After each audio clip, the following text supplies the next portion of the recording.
Fix it.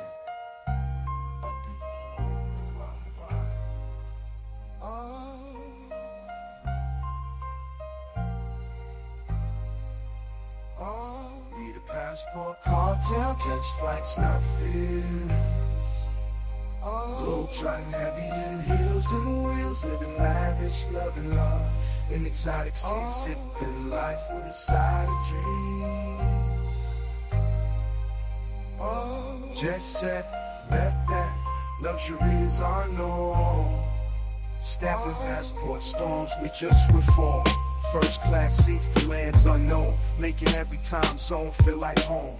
Champagne popping, world shopping never stop. From Tokyo Towers to Parisian rooftop love. International, no borders, just hearts. Passport cartel playing all the parts. Dates under the stars, different each night. Eiffel views, northern lights so bright. Language of love, fluent in all. From whispers and vanish to Rome's nightfall. Hand in hand across sands and seas. With the world at our feet, life's a breeze. But don't mistake, beneath these stars we roam. A wolf in each of us, fierce and alone. Loyal in the pack, wherever we stride.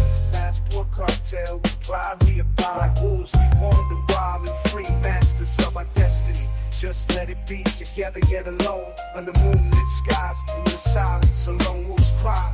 The thrill of chase in every place. With every new face, life we embrace and grace. We know this, life we embrace. We the passport cartel, catch flights, not fields. Globe trotting heavy in heels and wheels. Living lavish, loving large, in exotic seas. Sipping life, inside a dream.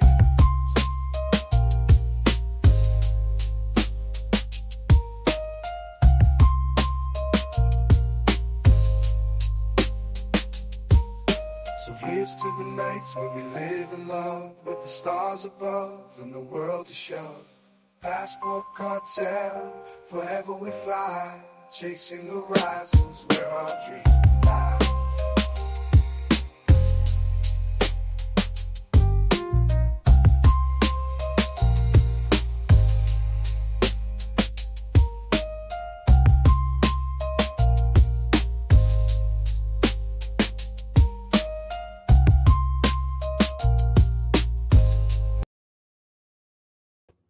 We in the building, man. Salute to all you brothers that are in the house, man. I really appreciate you guys, man. I got my brother Miguel and Jay about to bring them up. Just wanted to say this, man. Look, man, the D police community is, man, it's atrocious and is helping to tear down the movement. And you know, all the jealousy, all the different things going on. This is the thing we don't need, man. And I want to talk about this a little bit, because listen, when you're trying to build something, the hate comes from within to tear it down. Any kind of major movement is always somebody comes in who looks like you to tear it down. Even if you look at the Black Panthers or whatever they were trying to do, they would get these guys to infiltrate. These were the guys to bring it down. So I see a lot of the same thing happening with us. Now, there's different levels of depolicing, different levels of criticism. Things like that happen all the time. But I think these dudes are taking it too far, and a lot of jealousy, a lot of things coming in. So without any further ado, I'm going to bring in the brothers on Jay and Miguel. Man, appreciate the squad. But y'all brothers was in the house early. Y'all was in that mug early. So Hey, yeah, man. I've been waiting a couple of days for this one. Yeah, now look. Now let's say this. Now this was on Jay thing right here, because look, I'm gonna give y'all a little back. You know, I didn't see it. One of the brothers say on Jay, he got accused of D police. On Jay, they say on Jay was out there D policing, man. We about to get on Jay a uniform. Now look, I don't know if the brother was just trolling on Jay or just playing, you know, because sometimes brothers be trolling, playing, you know, right. It's all fun. But I know on Jay, you're in a relationship, and I know sometimes when you're in a relationship, man, you take a step out the game a little bit. Now, they ain't mean that you ain't still in the game, but sometimes mean like, you know, you bag back out the game a little bit. And the brother was like, "Hey, man, I know you happy, but what about the rest of us?" So I'm gonna let you go first, OJ. Why you think brothers misconstrued that, big dog? Okay, first of all, I want to say this. If any person really truly knows me, and I would say that you guys know me more than probably anyone and a couple of the followers that I've had. First of all, if I was a D police, why would I have guys coming in my crib staying with pros? Yeah. You know what I'm saying? Miguel just stayed at my house Mhm. a couple. I would be like, nah, bro, you can't do that over here. You know what I'm saying? But that is the furthest thing from Jay. Now, I have mentioned I try to do the right thing, but that wolf is always still there. But you've never heard me say that I'm against tricking. Mhm. Never has that ever come out of my mouth. You know what I'm saying? Like, but a lot of the guests, a lot of the people in the chat have to realize, and a lot of the followers and subscribers, when you live in a place, it's like you see the same ones over and over and over and over and over again.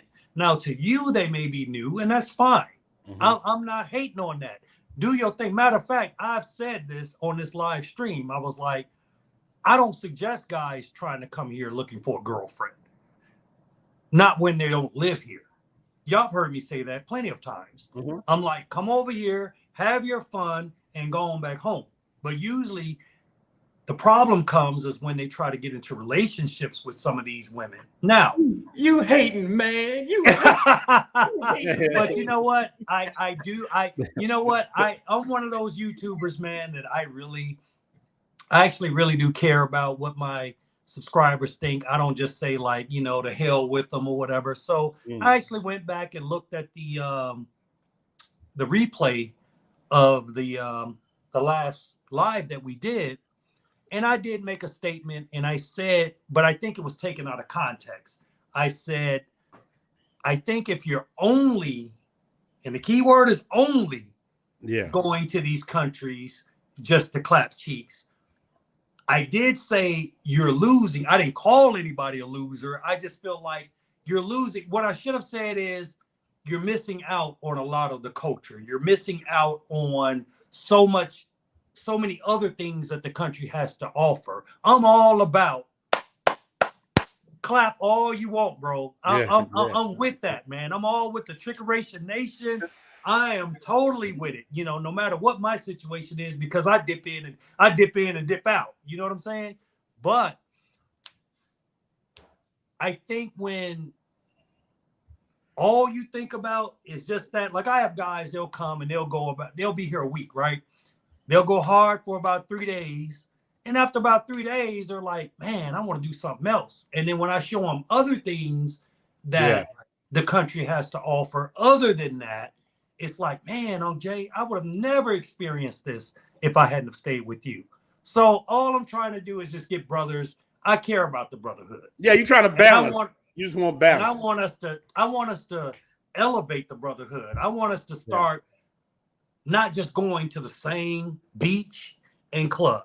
You know what I'm saying? Because Colombia has so much more to offer than that. But in no way is I hate the police. So let's get that straight right now, right here. I hate the police. I spoke out on it when I had my group, and I hate snitches. I hate all that stuff. So brothers, when you come to Colombia or DR, Jay, as far as he's concerned, have a great time, man. Yeah. But I would not be worried about no girlfriend or wifing anybody up until you actually live in the country. That's sound advice. And you know, but as far as brothers, like one brother said, you mean I can't have a long distance relationship? He told me I'm the only one. He basically said, like, yo, Jay, I understand that you're happy in your relationship or whatever, but it's a lot of brothers out there, you know, home with Big Shirley and miserable. You know, I've never said that I was against brothers coming over here living their best life and doing what they do. I've never said that. So if that got somewhere lost in translation or something, then hey, my apologies to the brotherhood, but Jay is not the police. Okay, I just wanted to put that out there. Well, that's good, man. Because I love.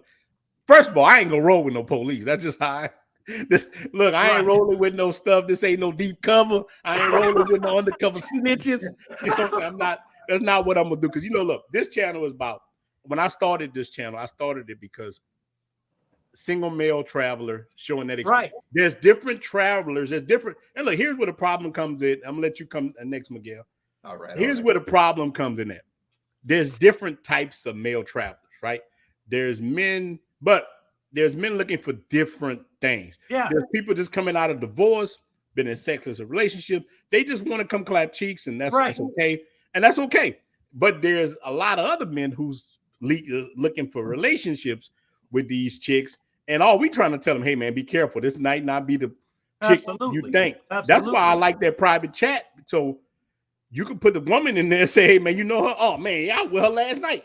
So you might.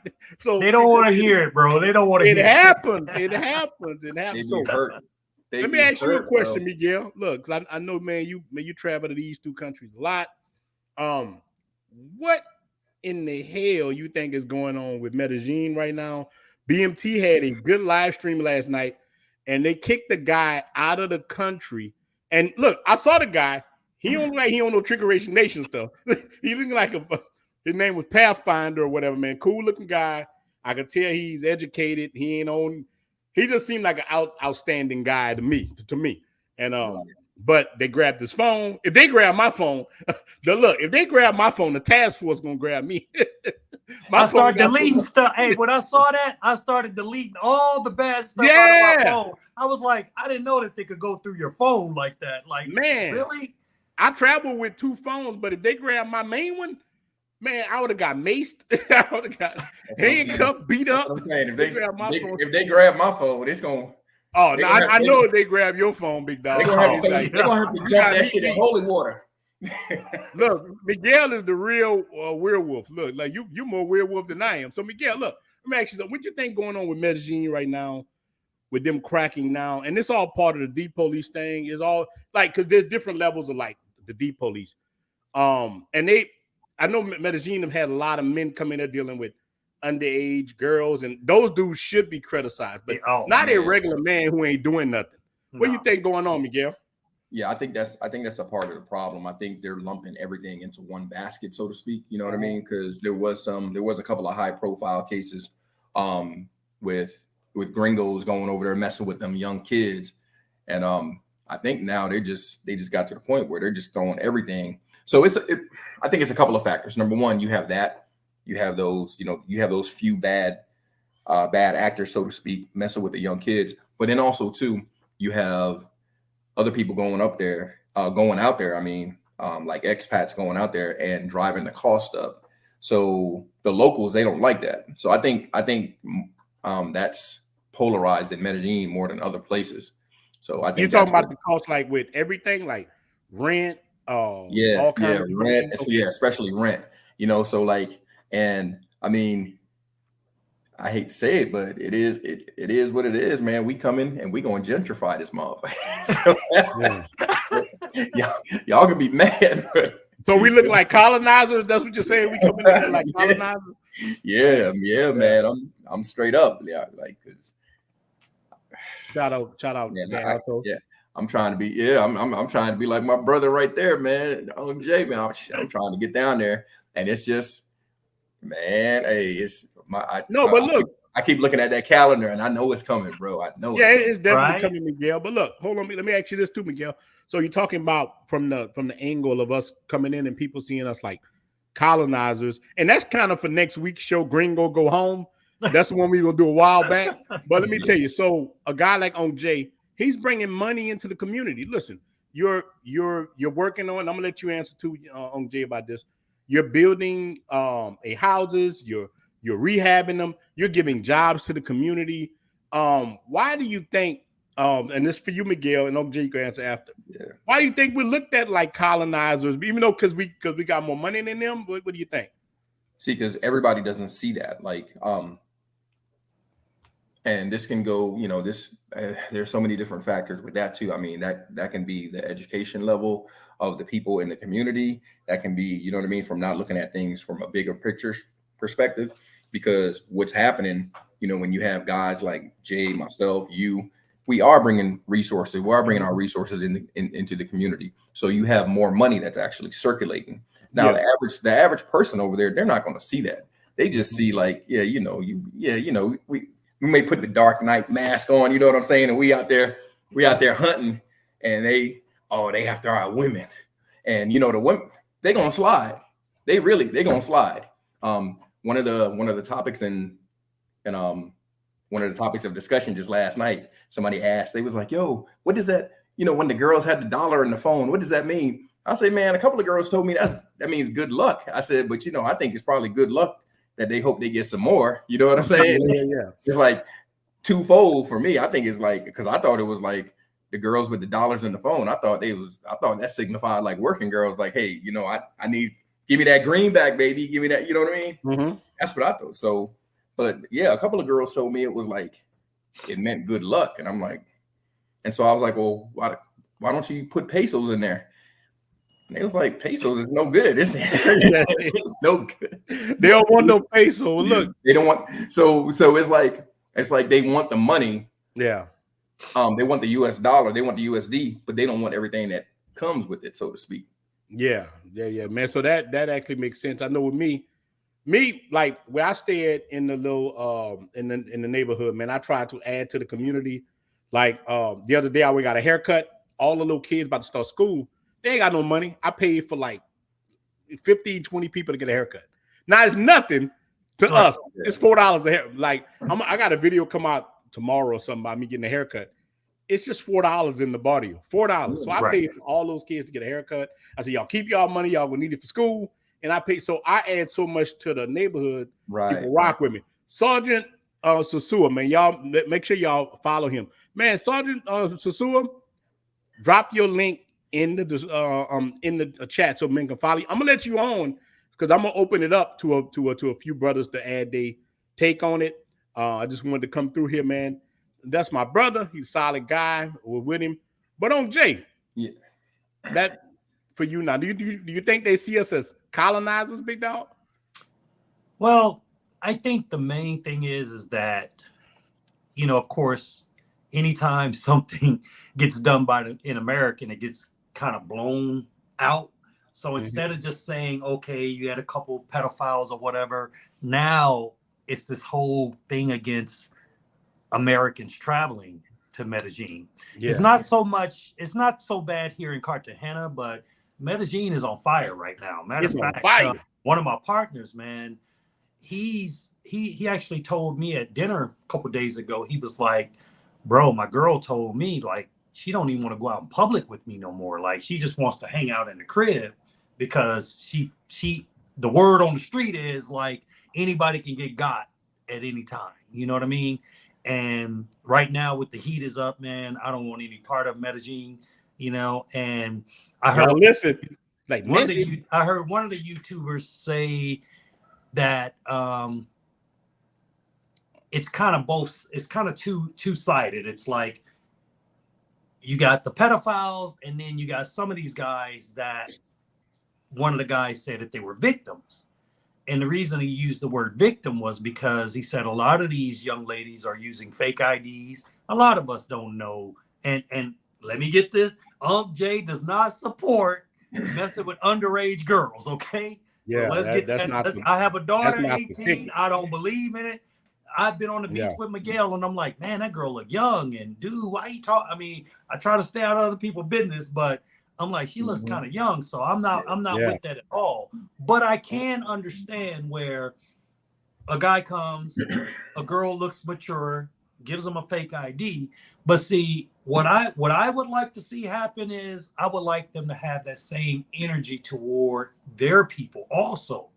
Yeah, because now let's not pretend that these girls don't be getting knocked up at 13 and 14 and 15 and nobody's going to prison.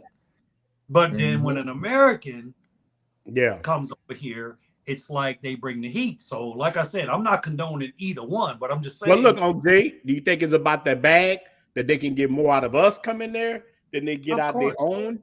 Like this brother here say, passport, like shout out to this brother.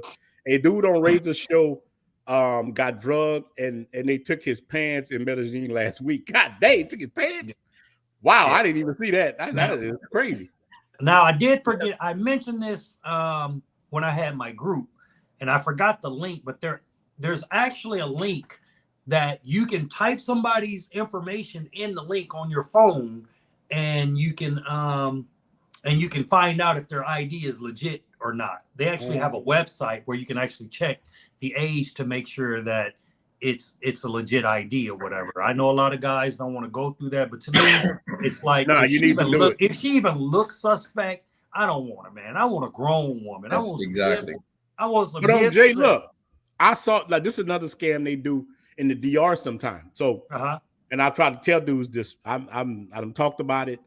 Right. Like let's say you meet a girl in like Tinder. I saw this happen in Santo Domingo to 3 different guys. Dudes them called me up, woke me up. I mean, she's saying she's underage and she wants me to give her $300. Can you talk to her? I'm like, dude, be careful. Like, and here's the whole part of Trickeration Nation guys got to be careful with, because it ain't that men are exploiting women. It's the other way around. These women trying to exploit you. They see you as a meal ticket. It's not, we not coming to these places, bro, say, Senor Leche. Yes, I am Senor Leche. Look, we not the ones coming there trying to exploit the women. Look, the first women I met in Trickeration Nation, I wasn't trying to be in Trickeration. I got drafted in. I'm coming there looking for a regular chick. I'm on Tinder. I'm on Dominican Cupid. I'm not even looking for stuff like that. I just want to go on some nice dates. I want to go to the movies with you. Chick coming to the house, come to the house, and things happen. So this happened to a couple of brothers I met. They'll meet a chick. She come to the room. Then she say, "Well, hey, I'm 17. Either you pay me." Now he ain't even touched her. Didn't even touch the chick. Either you pay me or I'm going to call the police and this and that, and I want $300-400, whatever. Dudes have called me up. I'm like, hey man, look. Where's the front desk guy? Let me talk to the front desk guy. Go get the front, and I will talk to him. And hey, man, this girl trying to get him, and he like, look, man, give her $50, she can get on. You know what I'm saying? Like, so I tell men, be careful who you let in your safe space. Your room, your Airbnb, where you at, this is your safe space. You need to get with that front desk guy, pay him. That's who you pay. And them dudes always pay the front guys. Big facts. No matter what, like when I lived at my other spot, man, those guys were so mad when I left because I had them on the payroll because if anything went side, and actually they looked out for me one day. I lost my phone in a cab, so a guy found my phone, brought it, but then when he got there, he tried to get me out of $300. Yeah, and so I was like, what? And I was gonna give him $100, but he wanted $300. So the front guy at the front desk was like, man, go upstairs. He went upstairs.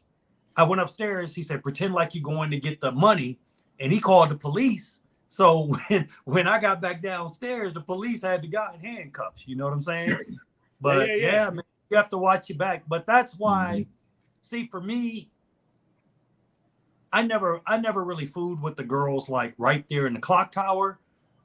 I like the ones that were in the clubs. Because that's kind of another way. So a lot of the clubs, they know all the women, so they're not going to let a lot of the young girls inside of the clubs. So that's like a buffer between is she underage or not. Get to know some of these chicks. You know what I'm saying? Yeah. You know, instead of just like James said, keep the front desk guy and the driver on the payroll. Look, James, look, I live like that. I feed them. I bring them like that. I bring them a Presidente, or if I'm in a 6-pack will go a long way, and them little 50 mil pesos here in Colombia. I mean, it goes a long way. Those guys, man, they're like gold. A good guy, man. He'll be like, look, you hit ahead. That 6-pack of Presidentes or whatever they drink go a long way. Yeah. Look, I done had guys at the front desk fight a Rockwaller for me. You know what I'm saying? Yeah. I had guys on the payroll, you know. But you know, a lot of those, like in here in Cartagena, where I've seen a lot of the young girls is on the beach. So that's really where you got to be careful, at least here on the beach, man, because some of those girls, I mean, you can tell they look young, man. And like I said, stay away from that. I just shake my head. I don't get involved in it or whatever, you know. But some of these guys, man, you could just tell that they're young, man. Some of these women, you can tell that they're young. But I think the community is tired of it. And I'm not saying overall, because, man, let me tell you something. I've met some wonderful people here. Because I'm out here in the community. I'm not really in the tourist area. And when I see those people, they love me together. And you hit on something about I'm creating jobs. Man, there were 8 people on my job site today. So that's 8 people that I've employed, you know, and this is the second project that they've done with me and possibly going to do a third, man. So I don't think it's everybody. It's just that, you know, when stuff is on the news, it gets heightened up. And then in Medellin, you know, the heat is really on that one little area, Parque Lleras. That's the big area right now that they're finding guys, getting these young girls and bringing them to their Airbnb. So all I can say, fellas, man, is just use your best judgment, man. If it even looks close, I'm not with it. I'm not. Well, let me ask you something, Miguel. Is it black men or is American men doing that? I don't see us doing that as much. And bro, that's not just nobody in other communities. And okay, you answer after him. Oh, I'm gonna talk about it. It's not us. It's not us. It is not us with the melanin hue. That's all. Well, I was gonna say that's all I got to say about that, but no. It is those of the European descent out there messing with them damn. Yo, come on, and look, man. Shout out to my white brothers. I got a lot of white subscribers too. Right. Shout out to you. Shout out to my white brothers. But it is what it is. Now, it is what it is, though. Yeah, it is what it is. Now, when we doing ratchet stuff, I'll talk about that too. You know, because one of my favorite sayings is, "Hey, ninjas gonna ninja." Right. You know, I'm trying to keep it PC. You know, for the first. Keep everything PC. Because I hate to say this, but the last group that was on the news yesterday, it was a brother. What did he do? A brother and a Venezuelan guy, because it was bringing them out. You could barely see him, but yeah, one of them was a brother, and I was like, damn. Oh, with the got one of them. Yeah. With the youngins? Yeah. And but before that, it was mostly European or whatever. But I just say like this, man, use your best. Well, look, OJ, was he from America? The dude they got? Yeah. Dang. Yeah. Hey, so look, I don't mind he had the twisties up here and everything. So man, you know, but like Miguel said, man, one thing that I'm gonna do, and I know Miguel and I know you'll do it. I don't care who it is, man. If I see something wrong, I'm gonna call it out. You know, regardless of who you are. Just like the guys that were, you know, it was some guys that were giving out fake money to these chicks or whatever, and I spoke that, bro. I was like, look, man, you're gonna get somebody killed down here because they're not really used to dealing with American money like we are. So say you got one of them old $100 bills. Man, that's diabolical. Not the blue face or whatever. What I'm saying is legit in the States, but that's diabolical. That's some Batman stuff, man. They may think you're giving them a fake bill and you get killed over something because this other clown did it. You know, and the guys I don't see any reason for 6 dudes to be in one room with one chick. I see no reason. No. And then don't want to pay her. You know what I'm saying? That don't make no sense. Yeah, them so old like dudes, I said, brothers be coming out here wrong, man. So it's so you saying it's not just a racial thing, it's just certain people just traveling wrong, like no matter what the color is. I don't think it matters, bro. I don't think it matters because like I said, even though some of them hadn't made it to TV yet, but I've personally seen on that beach where I'm like, that girl looked like she about 14 or 15 years old, and his brother hollering at him or whatever, you know. And I just shake my head and keep it moving. You know what I mean? That's wild. That's man, wild. that is crazy. But, I want to back it up just for a moment, and just to personally send a message to that brother who gonna try and call out my brother for being deep police. Damn, I said I was gonna keep it. Dang, gotta keep it as much. Look, let me get a close up, bruh. We are not responsible for your understanding. You know what I'm saying? Like, if you too stupid to understand what we're saying, you probably shouldn't be traveling. You probably shouldn't even associate with us because we like 10 levels above you. So I'm gonna just say that you take from it what you want, and I'm gonna just leave it there. You know, JB, I give it to you raw, my man. You know, my brother be over there. He be PC with it. I'm gonna give it to you raw. Nah, man, we're not responsible for your understanding, and you don't get no points for being stupid with me. So, and another thing, okay, it is what it is. 9 times out of 10, when we do a live stream, we're on here for like 2.5 hours.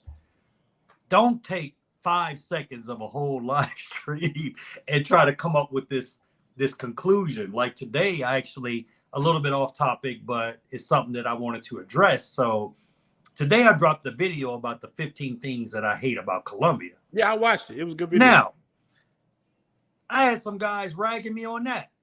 Oh, you going with that gringo mentality or whatever. So wait a minute. So I can criticize my own country, but I can't say anything negative about Colombia. Like, it ain't all, to me, honestly, wouldn't you want a person to give it to you straight and raw? Yeah. And point out certain things that I don't think that's having a gringo mentality just because you want somebody to leave you alone when you're at the beach so you can relax. I've been to other countries where you can relax on the beach and it's not all that harassment. That's not having a gringo mentality because you want the cab driver to give you your change back. You know what I'm saying? You just want your change back. Or but this is the thing, right? How many videos? I've got 106 videos. 105 of them have been nothing but positive. But then I'm getting like, well, why don't you leave the country? And this is from Americans. I'm like, why would you?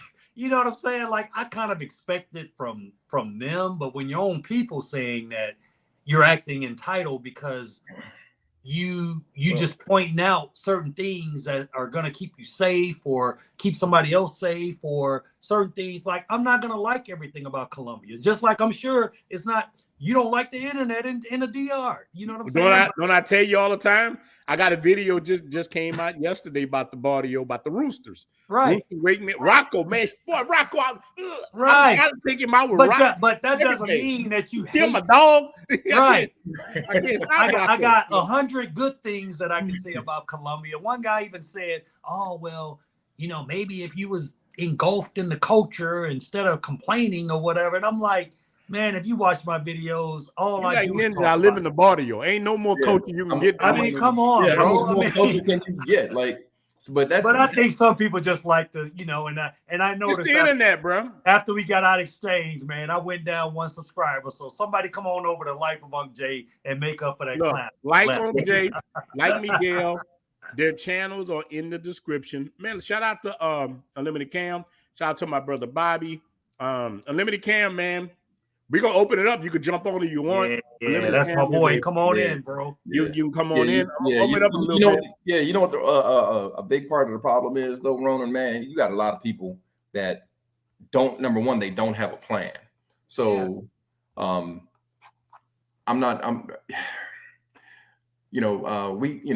ex-military, but also too, like people like yourself, and it doesn't only it not necessarily have to be just military or ex-military people. But it's people who can see the bigger picture. You know what I'm saying? So we saw the bigger picture. We didn't like what was going on, or we don't like what I'm including myself in there. We don't like what's going on in the country right now. So we're looking for a better life. We're looking for a better way of life. Right. And for some people that's the DR. For some people that's Thailand. For some people that's Indonesia, Colombia, wherever you choose to. Just because. You're a citizen of one country doesn't mean you have to be born there, live there, die there. It's a big world, man. Go explore and find. I love America. I mean, that's the reason why I'm able to travel like I am. Yeah. You know what I'm saying? So I'm as patriotic as they get, bro. I done wore 3 uniforms, Army, Navy, and Marine. So It doesn't get more patriotic than that. So, But at the same time, we do, like one guy said, well, evidently you didn't do your research before you went to Colombia. And I'm like, well, the things that I'm talking about, there's no way that you can know these things before, because I complain about traffic and they're not stopping at stoplights. I expect, and that has nothing to do with being a gringo. I mean, you see a stop sign, it means stop. it doesn't mean that you run through it or whatever. So because I brought that to Hey, you think it's attention- bad there? Wait till you come to Dominican Republic. Yeah, man. And Yeah. then like I'm making a right-hand turn and a motorcycle passing me on the right-hand side. On the right-hand side, yeah. In a one lane. So my thing is that, you know, at the end of the day, man, I love Colombia. I'm gonna just put that out there. If I didn't love it, I would leave. Yeah, you wouldn't be there. But it's not perfect, just like our country isn't perfect. You know what I'm saying? But maybe if we bring some of these things to light, well, we can maybe get them changed, or maybe maybe their government will say, you know what, we need to put some police out here on patrol or something like that. So, you know, but just to say, oh well, evidently you hate everything about Colombia, you should go home. I'm like, okay, man, whatever. Yeah, but look, you got to realize, man, YouTube, like we live in a world right now where everybody has a voice, for better or worse. And when you say something like the last live stream we did, we were talking about voting and this and that. You know, there's black men who are castrated. I mean, they fully have submitted. You know, not us. There's black men who fully have submitted to women ruling over them. And nothing wrong. Look, love women. I got relatives like that. Look, they have just submitted to female domination. So we were talking about Charlemagne the Fraud. Yeah, we were talking about Kamala and all that. And I said, look, I don't vote by race. I said this in our land. I vote by policy, things that help me. I work in real estate, so you know who I'm voting for. That's all I said. Man, you don't know how many emails I got from dudes and like, man, you got to support the black woman. I said, and I told them, listen, man, we've been doing that for 60 years. That didn't got us nowhere. We need to be independent. Look, I even wrote the brother whole thing. I said, look, brother, we need to be independent and vote policy, not race, because our politicians, a lot of us, and on the other side, they have sold us out. They don't care about us. Like politicians come by, you got to have your own agenda, put money behind it, and grow it. Dr. Claude Anderson talk. I done read all the books. I know how this stuff works. So I was telling people, I'm not gonna vote for somebody because they got brown skin. I'm gonna vote for you because your policy. Let me see your policy. Now you do whatever you want to do, but cats got mad with me about that. Not a lot, but enough. And chicks even. So everybody got a voice, man. So people will always criticize. When you come out into the public, you're in the public. So on Jay, you're gonna say something. Not everybody gonna agree with it. That's just, you know, right now, there's people watching this. This thing gonna be replayed. People gonna watch it around the world. I got almost 16,000 subscribers. So they watching this. People gonna watch it. So you have to, as a person, say, hey man, stand on what you believe. I believe in being free, freedom of men being free. Because listen, women make their own decisions, and I don't knock it. You go on Twitter right now and look at all the women busting it open, doing what the hell they want to do. And you know, all right, boo-boo, do whatever you want, but don't get mad with me when I have my own opinion or something too. We all have our own opinions. We all got our own opinions. And just because you live in one of these countries doesn't mean that you're going to say, oh, it's all perfect. Because like you said, our country isn't perfect. And a lot of times, man, you know, on that, like for me, I've always been independent because I like to think independently. And like you said, I'm looking at policy. I'm looking at, you know, when I was in the military, okay, who's supporting the military right now? But you're not just going to be able to come in my church and just say, oh, vote for this guy or whatever. And it's just going to be, okay, you got my vote, but you haven't shown me anything about what you're going to do. I mean, I'm still waiting on that student loan to get discharged, but that's another story. No, actually mine, for all you military guys, if you're 100% disabled, you can get your student loans wiped out the next day. So I've done it. I got over $40,000 worth of student loans when I became disabled. So just, you know, a little food for thought there. Message. Message. Yeah. Look, I had already paid all mine before I became 100%. Shout out to the military. Yeah, man. But you know, all this identity politics and all this stuff going on, man. I'm like you said, man, I'm not voting on nobody based on skin color. I mean, we can take a look at some of the major cities in the United States and see that they are failing. And they are failing with who at the helm. Yeah. Look at New York City. Look at Chicago.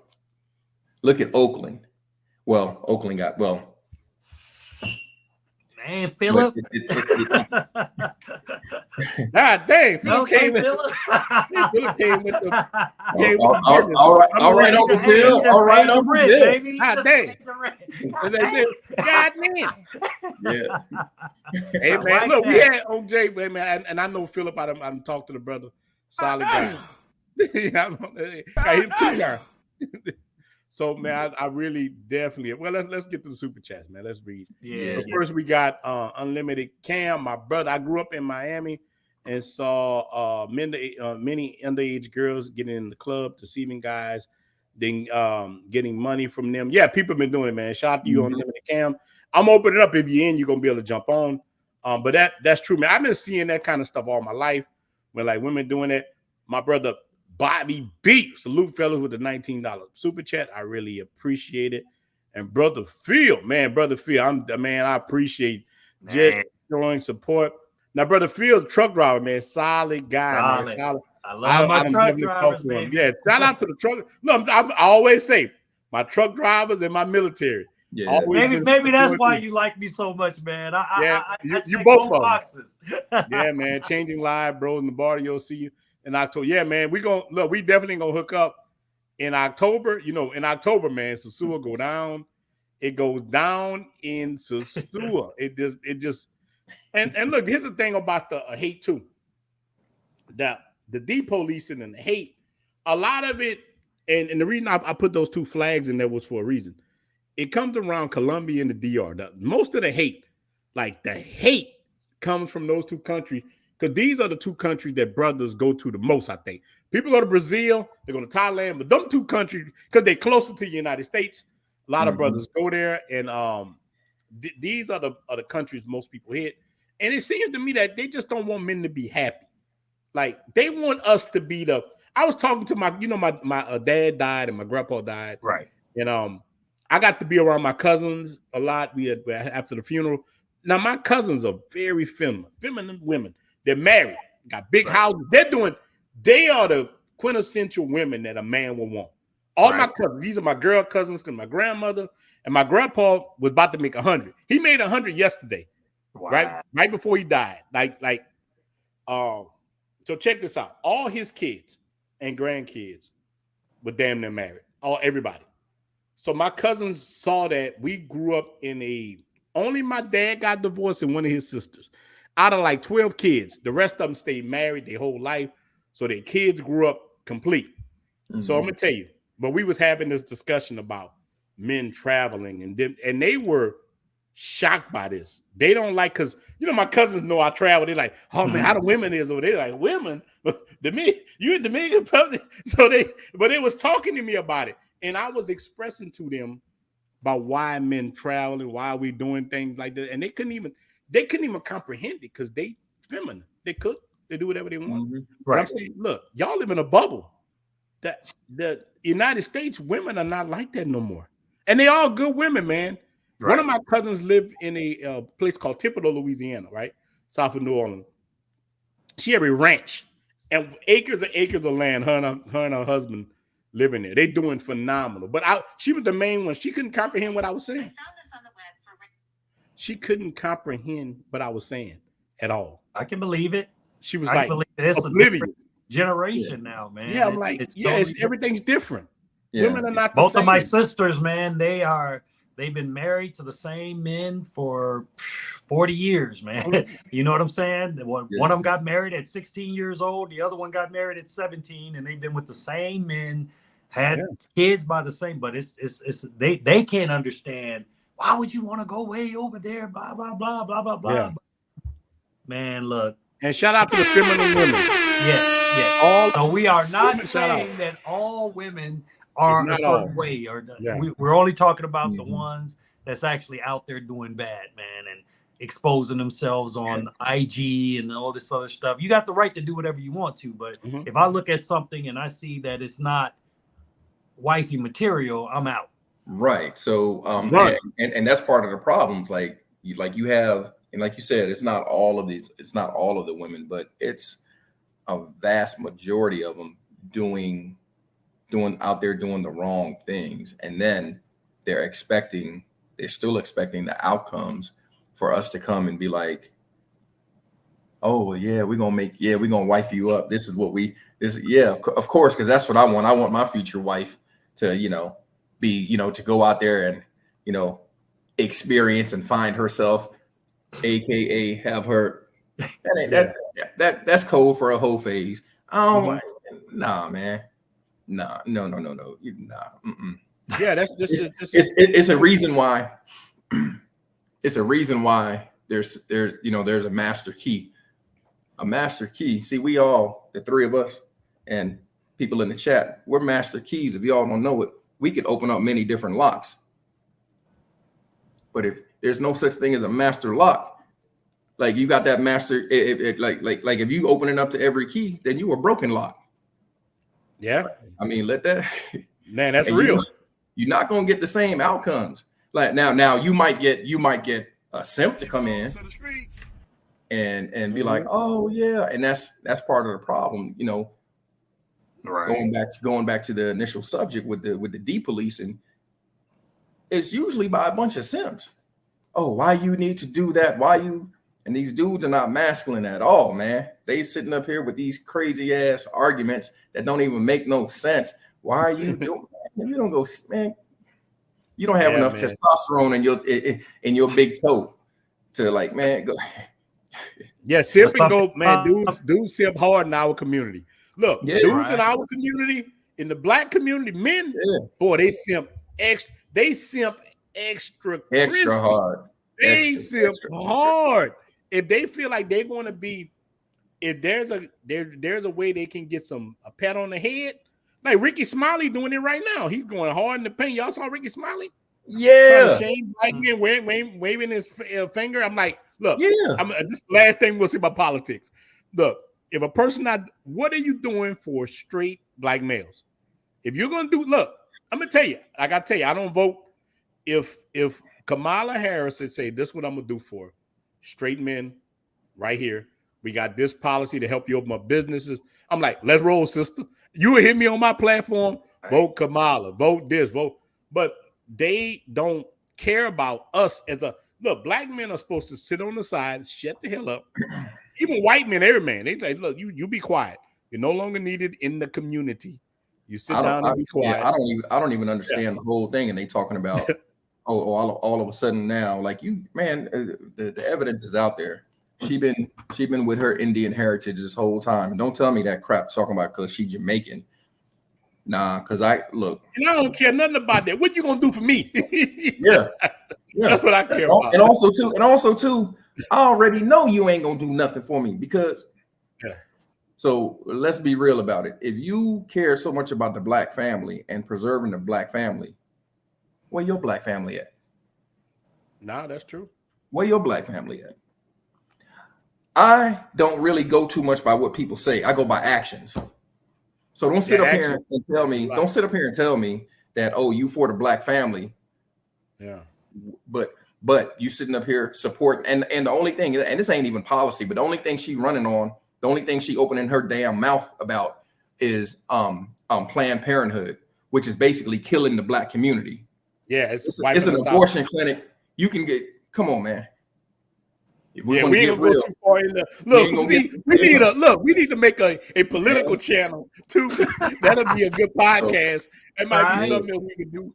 But she don't have one black baby, but she over there being mammy for come on and suck this. Come on, I'm a nurse these white kids. Man, get the hell on. She ain't getting no vote over here. The hell on. When you talk about as far as the hating and the depolicing or whatever, I hate to say it, man, but why is it mainly our community? Let me tell you something, bro. I have a lot of Caucasian friends. Was in the military, served with them. Hey, I love all people. But I can tell you this. They've been tricking out here way longer, bro. I'm talking about like in the 80s in the Philippines, bro. It was straight tricking. I mean, the whole ship would pull in to Subic Bay in the Philippines, bro. And it was like a festival out there. It's a guy right now, 78 years old, just bought my house. Yeah. He got the chick, 34 years old, 3 kids, done bought all the kids a car, and they all 3 by different dudes or whatever. And he even told me, he was like, well, even if she want somebody else, he would still, and she doesn't want him anymore, he would still take care of her for the rest of his life. Dang. Does he feel honored that she would be with him? And I'm just like, really, dude? Really? And she even told my girl that she using him just for the money or whatever, you know? And like I said, hey, to each his own or whatever. But my point is that Germany, Thailand, all these other places, brothers just start really going. To be honest with you, we wasn't flying around the world for the longest, unless you was in the military or something like that. Military. But when YouTube came out and showed us a different way, plus a lot of us didn't have the money. I mean, we were kind of behind the 8 ball as far as trying to get educated, and you know, a lot of our families, man, this is like first generation of having college educations. Yeah, you're real. That's real. So we didn't have money to travel. I only knew about my little 4-block radius in Chicago when I was there. And so when I saw YouTube, man, I was like, wow, I learned more from YouTube than I did in the military, because I was avoiding going certain places or whatever. You know, I mean, I went to war, but I had a job where I was stateside for a lot of my time in. But man, I mean, I'm telling you, bro, they've been doing it forever, but nobody seems to focus on that. They just want to focus on the brothers. So what I'm getting at is that I think this comes from a lot of the sisters. They're hating that it ain't the Pookies and Ray Rays that's traveling. Okay. All the cats that I know, they're 6 figures and above. Yeah. It's only few. It's few Pookies and Ray Rays. Exactly. Now they make it through. They make it through every once in a while or whatever. But the majority of cats that I have met in Colombia, they're talking to me about business opportunities. Yeah, they're asking me about housing. Guys that's what they call it, the guys that work, the digital nomads. They're working from home or whatever. So a lot of these guys, man, I think that the women, they're just jealous because now we have more options. Yeah, look, on Jay, I was with a guy, shout out to Bandana Travels, man. Let me tell you, I was with some dudes the other day in Sosua. This brother owned a hotel. Right. This dude was paid. Like, most of the men that I've met are doing way, way better than me. I'm talking about these cats. Right. I'm talking about these dudes. I've met a lot of millionaires, a lot of cats that's doing their thing. Right. They just looking for an answer. I look like this brother here just said about YouTube. YouTube has broadened the horizon, and YouTube has helped a lot of Pookies and Ray Rays too. But you can monetize. Absolutely. Let me tell you, you can travel if you monetize, right? So if you're a Pookie and a Ray Ray or whatever you know, I'm leaning on the word Pookie and Ray Ray because sometimes people call people Pookie and Ray Rays because they disagree with them. Yeah. Everybody's a Pookie and Ray Ray to somebody. You know what I'm saying? It's like a scorned woman. Oh man, you know, woman, his little meat small. Oh, he can't do this. That's because dudes will call a person a Pookie and Ray Ray because they don't like them. And I tell people, why are they a Pookie and Ray Ray? Now, if you're doing Pookie and Ray Ray stuff, then you're a Pookie and Ray Ray. Yeah, but if you're just a man just handling your business, and if you're part of Trickeration Nation, nothing wrong with that. You're an adult. Nothing wrong with it at all. She's an adult. And this is trick. You always tricking. That's what I try to tell you. Look, whether you're married or whether you always tricking. And I ain't ashamed to say it. Out of 4 wives, I was tricking on all of them because I had to pay house mortgages, car notes, and all this other stuff. So I don't get where guys think that one is different than the other. To me, in fact, at least with tricking, you know what you're going to get. Versus now, you think about it, none of these chicks like to go out to Applebee's. They don't like to just have to be honest, your first date should be like coffee or just a cocktail. Your first date should be a $300 meal, but it's gotten so crazy, man. And I think that some of these women have unrealistic expectations of what men should be able to do for them. You know what I'm saying? And it's unfair, but you know what? One thing I love about YouTube and traveling, it levels the playing field, man. It levels the playing field because like over here, man, I mean, literally every 2 steps, bro, I'm seeing a dime piece. I'm seeing like, wow, man. I mean, I can't believe the amount of just beautiful women. And on top of that, man, the attitudes, bro. The attitudes. That makes a big freaking difference. Trying man. to tell you That attitude, man. And I can say this about, about my girl. And that's one of the reasons why I kind of slowed down a little bit. But man, I will tell you this. Everything that I have done for her, it's like her appreciation is over the top, And I know it's legitimate. When you see somebody crying because you did something nice for them, and it's like, wait a minute, I feel like this, man. If I'm gonna stay, because after this house, see the house that you saw I'm fixing up is actually her crib. Yeah. But I said, well, I can put 10 stacks into this crib and make it comfortable for me. Yeah. You know what I'm saying? And hold on to my cash. And then I'm like, okay, when you come up with one of them projects in the DR, you need everybody to give 50 racks or something like that. I'm ready for it. You know what I mean? Yeah, we're ready. So my thing is, well, I'm not out in the streets anyway right now, except for sparingly. I might as well go ahead and stay over there and just pay $300 a month for utilities and everything, and I'm done. Yeah. You know what I'm saying? So that's what I do. Sometimes you need a break. Yeah. Sometimes the wolf gotta sleep sometime, big dog. You can't clap cheeks all day. Come over here to Columbia, man. Look, clap all you want, man. Clap on. But go I ahead, support Miguel, the Trickeration Nation. Okay. And then I'm gonna let Miguel roll. Then I'm gonna open it up. Yeah, I'll let 3 brothers on at a time to get on. We'll talk before we stop it. Let 3 brothers get on, man, and we can talk about this topic. Yeah.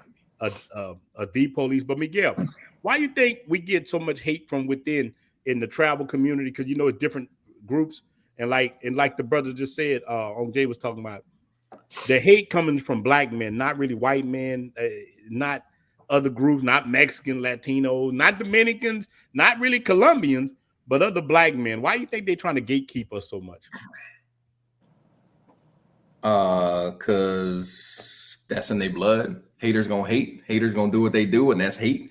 I think anytime you see people, I think sometimes when people see people doing things, or they have this perception that somebody's doing something and they may be doing a little bit better than them, then you have this crab in the bucket mentality, and it's just like, and that's when the hate comes out, man. You have people that'll say, and a lot of times you'll hear like backhanded compliments, like, "Oh, you shining, boy, you shine," like, you know what I mean? Everybody ain't able. Yeah. So it's just like, oh yeah, I'm out here, I'm living good, but it's not coming from a complimentary place. It's really coming from a place of hate and envy, man. Dudes just man. So, but nobody ever thinks about where you started from. Nobody ever looks at, well, what did Miguel do to get where he's at? What did Uncle Jay do to get where he's at? What did Ronin do to get where he's at? You know what I'm saying? I mean, I saw a clip from one of our last streams where you basically said you were sleeping outside and you was scared to go home. You know what I'm saying? Because you didn't want to be looked at as a failure. Jay, hey, look, like I said, I'm transparent, baby. I'd have been in a homeless shelter before. I'd have been in a homeless shelter, slept in my SUV. I done it all, man. But you know what? Every one of those situations, to me, led me to where I am today, because it makes me appreciate what I do have. You know what I'm saying? And I'm always trying to uplift brothers. I'm always trying. I don't care, man. Look, at the end of the day, if I can reach one person and he can change his life, or he can be introduced to something else, then I feel like it's a success at the end of the day. Yeah. You know what I'm saying? But I remember those days, some of those guys want to complain, but it's like, wait a minute, you was at home or in college having fun while I was having bullets shot over my head. You know what I'm saying? Miguel the same way. And I'm not saying that the military is better than anybody else or anything like that. All I'm talking about is that before you judge someone, look at where they come from. Yeah, walk in their shoes. Yeah, exactly. Yeah, people don't realize stuff, man. I'm telling you, man, I remember, you made me think about me sitting in front of the lakefront. I wanted to go home sometimes. They have no money, lost my job. Real talk. I've been through all that, man. Dude, like that's why I think this channel resonated with a lot of men, because I'm like them. Ain't nothing special about me. No, we just regular dudes, man. There's regular dudes just trying to do our thing, man, and we trying to get there. So, but I hate to see us tear each other down. I hate to see me. I always talk about the agents of chaos. I hate to see these dudes come there and do this. Look, I've saw so many videos, and I'm speaking about the DR. I've saw so many guys make videos, man. These like fake Christian guys, and their channels look. And what I noticed to a lot of these guys, their channels don't get no views. So what they do is start attacking what they call the quote unquote passport bros. They coming over here sleeping with beautiful women. Clicks. If they just listen to themselves, they see how crazy they sound. They coming over here sleeping with beautiful women. Who don't want to come sleep with beautiful women and do it? Right? They would say all this negative things about it, but I watch the channel. I'm like, that's where the hate coming in at. I mean, hey, Ronin, I'm gonna say something as real as I can get. I ain't never been burnt by a hoe. Yeah. But I've been burnt by a regular chick. Yeah, exactly. That's real. So at the end of the day, I think that you got more of a chance of catching something from a regular chick than you do one of them, because at least they use protection. You know what I'm saying? Man, speaking of that just happened with one of my family members. We had to bring him somewhere. This real talk. He had been dealing with this chick forever, but he didn't sleep with her. He got a herpes scare. And thank God he didn't have it. I don't know you two will mess with this, but listen, I told him 40-something% of women in the United States, in certain communities, put it like that, have herpes. I say, man, it's like the common cold now. Yourself. Yeah. Protect yourself. I'm telling you. You do, like you say, you damn, and that's another question like that. Regular women or mangoes. Sometimes you do better. It depends on your circumstance. We talked about this a little bit the last time. Like, mangoes are there for a reason. If you're not going to be in the country, hey, go have your fun, chill out, do whatever you're going to do. Go home. Trying to fall in love with the don't stop trying to fall in love with these chicks. Like, it can happen. Look. Yeah. Dirty Diana had me scratching my head. Come on, gonna put it on you. You know what? Look. If I take care of you, will you give the streets up? You know? Yeah, look. I'm in there like Babyface. I'll pay your rent, your faithful lover. I'm telling you, so those kind of women can't date, man. The power of that cooch. Look, there's strong magic in that cooch. Right. You got to be able to overcome the cooch, so dudes definitely got to be able to overcome that cooch, because that cooch is powerful, and that cooch will have you telling now. Drug, baby. Oh, Jay, I done saw so many men bought down to their knees over that cooch. Hey, give up everything for that cooch. Hey, man, quick story, man. Go ahead. So, this don't have that. It's not a deep police story, but it's a dirty back story, man. So, we had a guy, man. I had to Jay know it, man. We had to get rid of him out the group, man. Oh. My one homeboy put him down with his number one, with his number one trick down there in Cartagena. His bottom. His bottom B. Oh, his bottom. And when I tell you, like, she would do anything. If he tells her to take your shoes off and walk across some hot coals, she'll do it for him, right? Wow. She got his initials tattooed on him. What? Yeah. So it's awesome. I'm like, man, you out here branding hoes? Like, what? He laid it down on her. So he put my man down. He was like, yeah, she needs some money. You know what I mean? Like, if y'all want it, like, so this one individual took him up on the offer, man, and now he's sending her text messages. Oh, I can take care of you and all this. You don't have to do this no more. Okay, he fell asleep. I was like, okay, babyface, I'll buy your clothes. Bro. That brother fell asleep. Matter of fact, bro, he in town today. Hey, He just got in town today. shout out to that brother. Make sure you bring some mouthwash with you, big dog. Bring you some mouthwash. You be kissing women in the mouth. Bring you some mouthwash with you, big dog. Hey Go man, ahead go. and Hey, mouthwash. look, go and bring some of these guys on so they can cook, man. Yeah, man. I'm gonna let a couple of guys get on, maybe 3 at a time. We ain't gonna stay too much longer, but want to drop it. I dropped the link. A couple of you guys want to get in. Put your input on it. I'm telling you, man, there's so much backlash in the travel community. But I see more of it coming from the travel community now. Brothers battling each other like rappers now. Brothers like 50 Cent, Ja Rule. I don't know what the hell going on it's right crazy, now. man. Yo, Matter of fact, real. don't you leave? Are you here yet, Miguel? No. Tomorrow, I'll be there in the morning. You be there? Okay. Yeah, I'll be there. So you're going to be in Cartagena tomorrow? Yeah. I'm going back to the motherland. All right, we got my brother in the building. My brother. There he is. Hey, brother Hey, Keith, what's look. up, bro? What's good, man?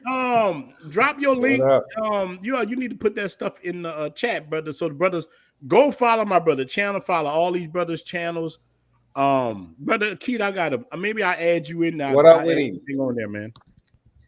My brother. So we got brother Real Deal also in the building. So, brother Keith, you're gonna go first, then I'll let brother Real Deal go. What do you think about the subject, brother? Are you able to hear us? Yeah, I can hear y'all. He's like, hey, don't be flossing on my internet. My Come internet on, good. man. I'm in the same country you in, Ron. Stop playing. All right, go ahead, brother. Go ahead. Hey, first of all, let me put this out. Let me. I'm like Miguel, man. I'm gonna get straight to it, man. Yeah. These brothers that's on the D police, it's female behavior. Let's stop playing with them. It's female behavior. They raised by single women. Squatting when they pee. They ain't never had a man in their life to tell them how not to do these things, and they acting like females act. That's the bottom line. If you worried about anything another man do, that's female behavior, right? I'd have met Ron. I ain't met Unc yet or Miguel yet, but I don't care. Ron say he's slaying villages. Who cares? Right? These soft ass. I'm sorry. Because the whole time I'm listening, I'm over here pumped up. Like these soft, weak, ballless men that run around here worried about what other men doing. I don't understand why people got such a problem with America. 3 of us serve and we don't live in the country. What does that tell you? Yeah. What does that tell you about that country? You can sit there and make it seem like it's the greatest country in the world, but if you really look about how you live, the slavery in our country is just different. It's called taxes. It's called the food we eat. It's called everything else we have to do just to survive. So in my service and going around the world, I noticed the food was healthier. I noticed these people don't pay taxes the same way we do. I noticed that they're happier. They're not fat as hell. They're not angry as hell. One thing about the world and our reputation is people don't like us. That's the bottom line. They don't like our attitude. They don't like how we have no morals or no values. They don't like how rude we are. That is a fact. I get that every day out here. You a good gringo. You nice. You good to the people. We like you out here. I watch brothers come out here, and I hate to say it, it's mostly us, my black brothers, come out here and talk to these women like they ain't nothing on the streets. And I'm looking at you like, brother, that big fat sloppy woman you going back home to that's talking to you crazy, then you want to come out here and see a dime and then be talking to her crazy, smacking her ass and Bailey's, kissing on her Roombas. If you don't get your lame tail back to whatever borough you came from and stay your butt there, that's what's going on out here. Ron, this weekend I seen like a convention of lanes. Like that's all they do out here is come out here. Man, I think I sent you a message. One dude asked a girl, "I'll give you $15 if you don't take your holy poly ass." Oh my God, $15, $15. God damn. Come on, man. Like we gotta call it what it is, man. Like these Negroes, these ninjas are soft. They Man. soft as wet bread, bro. They soft. They don't know how to deal with women. Most of them probably, when they come out here, that's the third, fourth, and fifth woman they ever slept with in their life. That's a fact. Wow. That's a fact. Brother Sarge, y'all won today, boy. Look, I was fired up, bro, because I'm listening. I'm like, make sure y'all go subscribe to my brother's channel. Man, look, I'm sorry, bro. Like, I ain't been out here that long, but boy, look, some of these clowns we gotta link up. We're gonna be like Deadpool and Wolverine. Yeah, y'all be man, me and Miguel get together, bro. It's gonna be a problem, bro. Hey, y'all be like Pac and Snoop. Ain't nothing but a gangster party. Problem, bro. Because look, and I'm telling these brothers, if you come to Sosua, don't come out here trying to get gringo prices. Local prices. You not a local. It ain't gonna happen. You're not from here.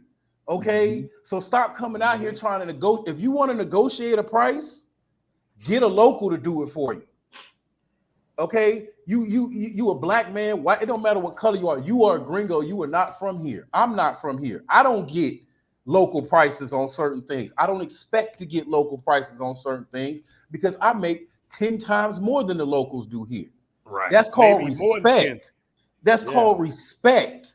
Okay? Yep. Like, get out of this plantation slave mentality. And like these clowns that got a problem with us traveling, there was a lot of people when they freed the slaves that didn't want to leave the plantation. There's a whole lot of hopping bobs in our community. Okay, let's call it what it is. It's a whole lot of hopping bobs. When Ray was telling that story about the boom boom room, and he was like, I don't want to hear nothing about no boom. It's a whole lot of them in the States, bro. Okay, so let's get that out of the way, man. It's a whole bunch of them, bro. It's a whole bunch of them, man. So we got to stop giving these dudes like a pass, man. Take your week behind, stay over there with Fat Shirley, and let the rest of us move around the world. Didn't nobody tell us that we had to stay in America. No. Okay, God didn't give us the whole planet to stay in America. Yeah. So if you can't afford a passport, you can't afford to go overseas, you can't afford to do what these other three brothers is doing on this channel, then stay your behind in the States and be miserable, bro. That's just the bottom line, man. That's just the bottom line. Because I'm done. I had to get that rant out, bro. Because I was over here scheming. Like, come on, man. Nah, but that's a good rant. That's a good rant. Right? That's one of the good rants. You know, brothers hate too much on other brothers. And like you say, there's people who ain't want to come off the plantation. That's real talk. But brother, I'm gonna let Brother Real Deal go to the rest of you brothers time in. Brother Real Deal, the floor is yours. Unmute you. All right. First of all, I want to say what's up to everybody on the panel, respectfully. Thank you for having me again, Brother Ronin, man. It's always a pleasure to get up here with you. To touch on what the brother Sergeant Sosua said, man, he hit it right on the spot. I think I said that the last time I was on your show. I took it a little bit further and said I believe some of those dudes are gay. If you don't like the idea of a man, I don't give a damn about if he couldn't get none in the hood and he went somewhere else. Like, my whole thing is this, man. If he couldn't, okay, well, let's just run from it with that argument. If I couldn't get none in whatever neighborhood, Bangkok, wherever, right? And I'm a man that loves women, which you should be applauding me for that. And the man went across the street or the man went to another country and he got him some. It just baffles me that another man. Now I get the women, they emotional, they don't think straight. They supposed to say stupid shit. Yeah. But a man who proclaims that, or looks like to me anyway, that he's a straight man and he's in a man's body, I have a hard time fathoming another man putting down a man for going to be with beautiful women on whatever condition. Like, and he should applaud them even more, because I'm looking at it like this. If that man, because sex is a very powerful thing, right? And I think it's a stress reliever, and they keep down a lot of drama. Why would you want a bunch of horny, stressed out men in one location? That's why they say that the prisons got a lot of violence. You know why they say part of the reason they got a lot of violence? There's no women in there for them to have no intimacy with to release that stress. So you're angry, you're not getting none. So you're basically saying, okay, if he's too ugly to get here, whatever his case is, right? You're saying that this man, who's a straight man that desires women, he's supposed to stay in the environment around women who don't want to give him none, which makes him angry every day, which is going to make him unhappy, which is fucking him up because he got hormones. He can't, biologically do what a man's supposed to do with a woman. So you rather him stay there and turn into a murderer or attack people's sisters and aunties and cousins, or you want him to stay there and develop a hatred for women instead of him going somewhere where women look good, they're going to welcome him in and give him some, and he can release all that steam. You want him to stay there and do what? So that's why I said I got to agree with what the brother said on here. A man talking against another man about being with a woman, you gay as hell, man. I don't care what the computer say. You gay as hell. You gay as hell. Sitting up talking against, and I'm gonna call some of their names. Some of them be on Razor Ray's show. Nat, what the brother name? Nack Measy. I heard him call Nack Measy. It's a couple other ones and stuff like that. I heard these guys talking. I don't know these guys, but I'm like, what's the other guy name? It's another dude, Peso Man, whatever. And then another guy, you know. And I'm like, and I'm sitting here listening to these dudes. I'm like, you really another black man trying to stop another man from getting some pussy? Like, the fuck wrong with you, dude? Yeah, try not to curse, but I don't know. I'm sorry. I got riled up. I got a little riled up. Yeah, I don't know these guys. People I on don't fire, really watch a Ron. lot of that stuff. But look, what you're saying is absolutely true. Men who do that, because a lot of men I find hide behind the thing of protecting black women. They hide behind that shield. Like, how are you protecting black women doing that? They think it's some coochie behind it. That's why. Yeah. Now look, that's the only reason. If we hold them accountable, maybe they'll say, "Well, man, you know what? All our good men are leaving and looking at other options. Yeah, let's switch it back. To change." You know who they are. You know who they are. Yeah, I'm gonna tell. Hold up. Let me get closer. You know who they are. You know who they are? That's them niggas on your wife job, on your girlfriend job. That's hitting them. Hey, good morning, beautiful. Good morning. Mm-hmm. You know. And as soon as something go wrong at the house, this man, I wish somebody would come and tell me, talking about that's my work husband. Well, you better go marry that mom and get up out my face. Hey, Ronnie, did you hear about the Negro simp? They said online waited 25 years in a friend zone to get some tail or get a relationship out of a woman. Did you hear about that? I ain't heard about that, man. Because I'm not the friend zone type. If you don't give me nothing quick, I'm leaving. Yeah, but I'm like, these those type of dudes. I'm like, and I gotta agree with the brother said. I'm gonna pass the mic, man. I hate to say this, but there's a conclave because I guess they was raised by their mama, something like that. Sadly to say, a lot of black males in the USA, man. I ain't even gonna lie, man. I know we got some weak dudes because, I mean, and I ain't trying to tell nobody who do you vote for. If I hear a black dude talking about somebody from Kamala Harris, I know you either. I don't even want to say too much on here, but you some type of male, dog. You not. You know, and certain other little things that they be saying, man, like you a man, and every siding point is that a female would say was something that she would think, dog, and you still a man. It's like they forget what their gender is or whatever. So like, okay, if you have her do all this stuff, you still a man in a man's body. What are you expecting to have happen for you? So like, I don't know, man. It's just like they just think to put the women first. They're the sacrificial lamb. So I understand what you're saying, real deal. We got a lot of brothers who. We are trained from little kids. A lot of us, I didn't come up in a single parent household, but a lot of men have, where you become the man of the family, kind of, or the son husband, and you just listen to mama, big mama and them rude, the grandma, the mom. So you're used to being in that role. A lot of men haven't had dads, and they didn't have that. So I realized that. So when I'm talking to a man, I can tell within a few minutes if he had a dad or not by how he interacted. Mm-hmm. That quick, real deal. I can tell. But let me answer this, brother. Thomas say, "Run the travel." You said previous videos that DR protects its expats. Then what happened to Tailor Made Dream?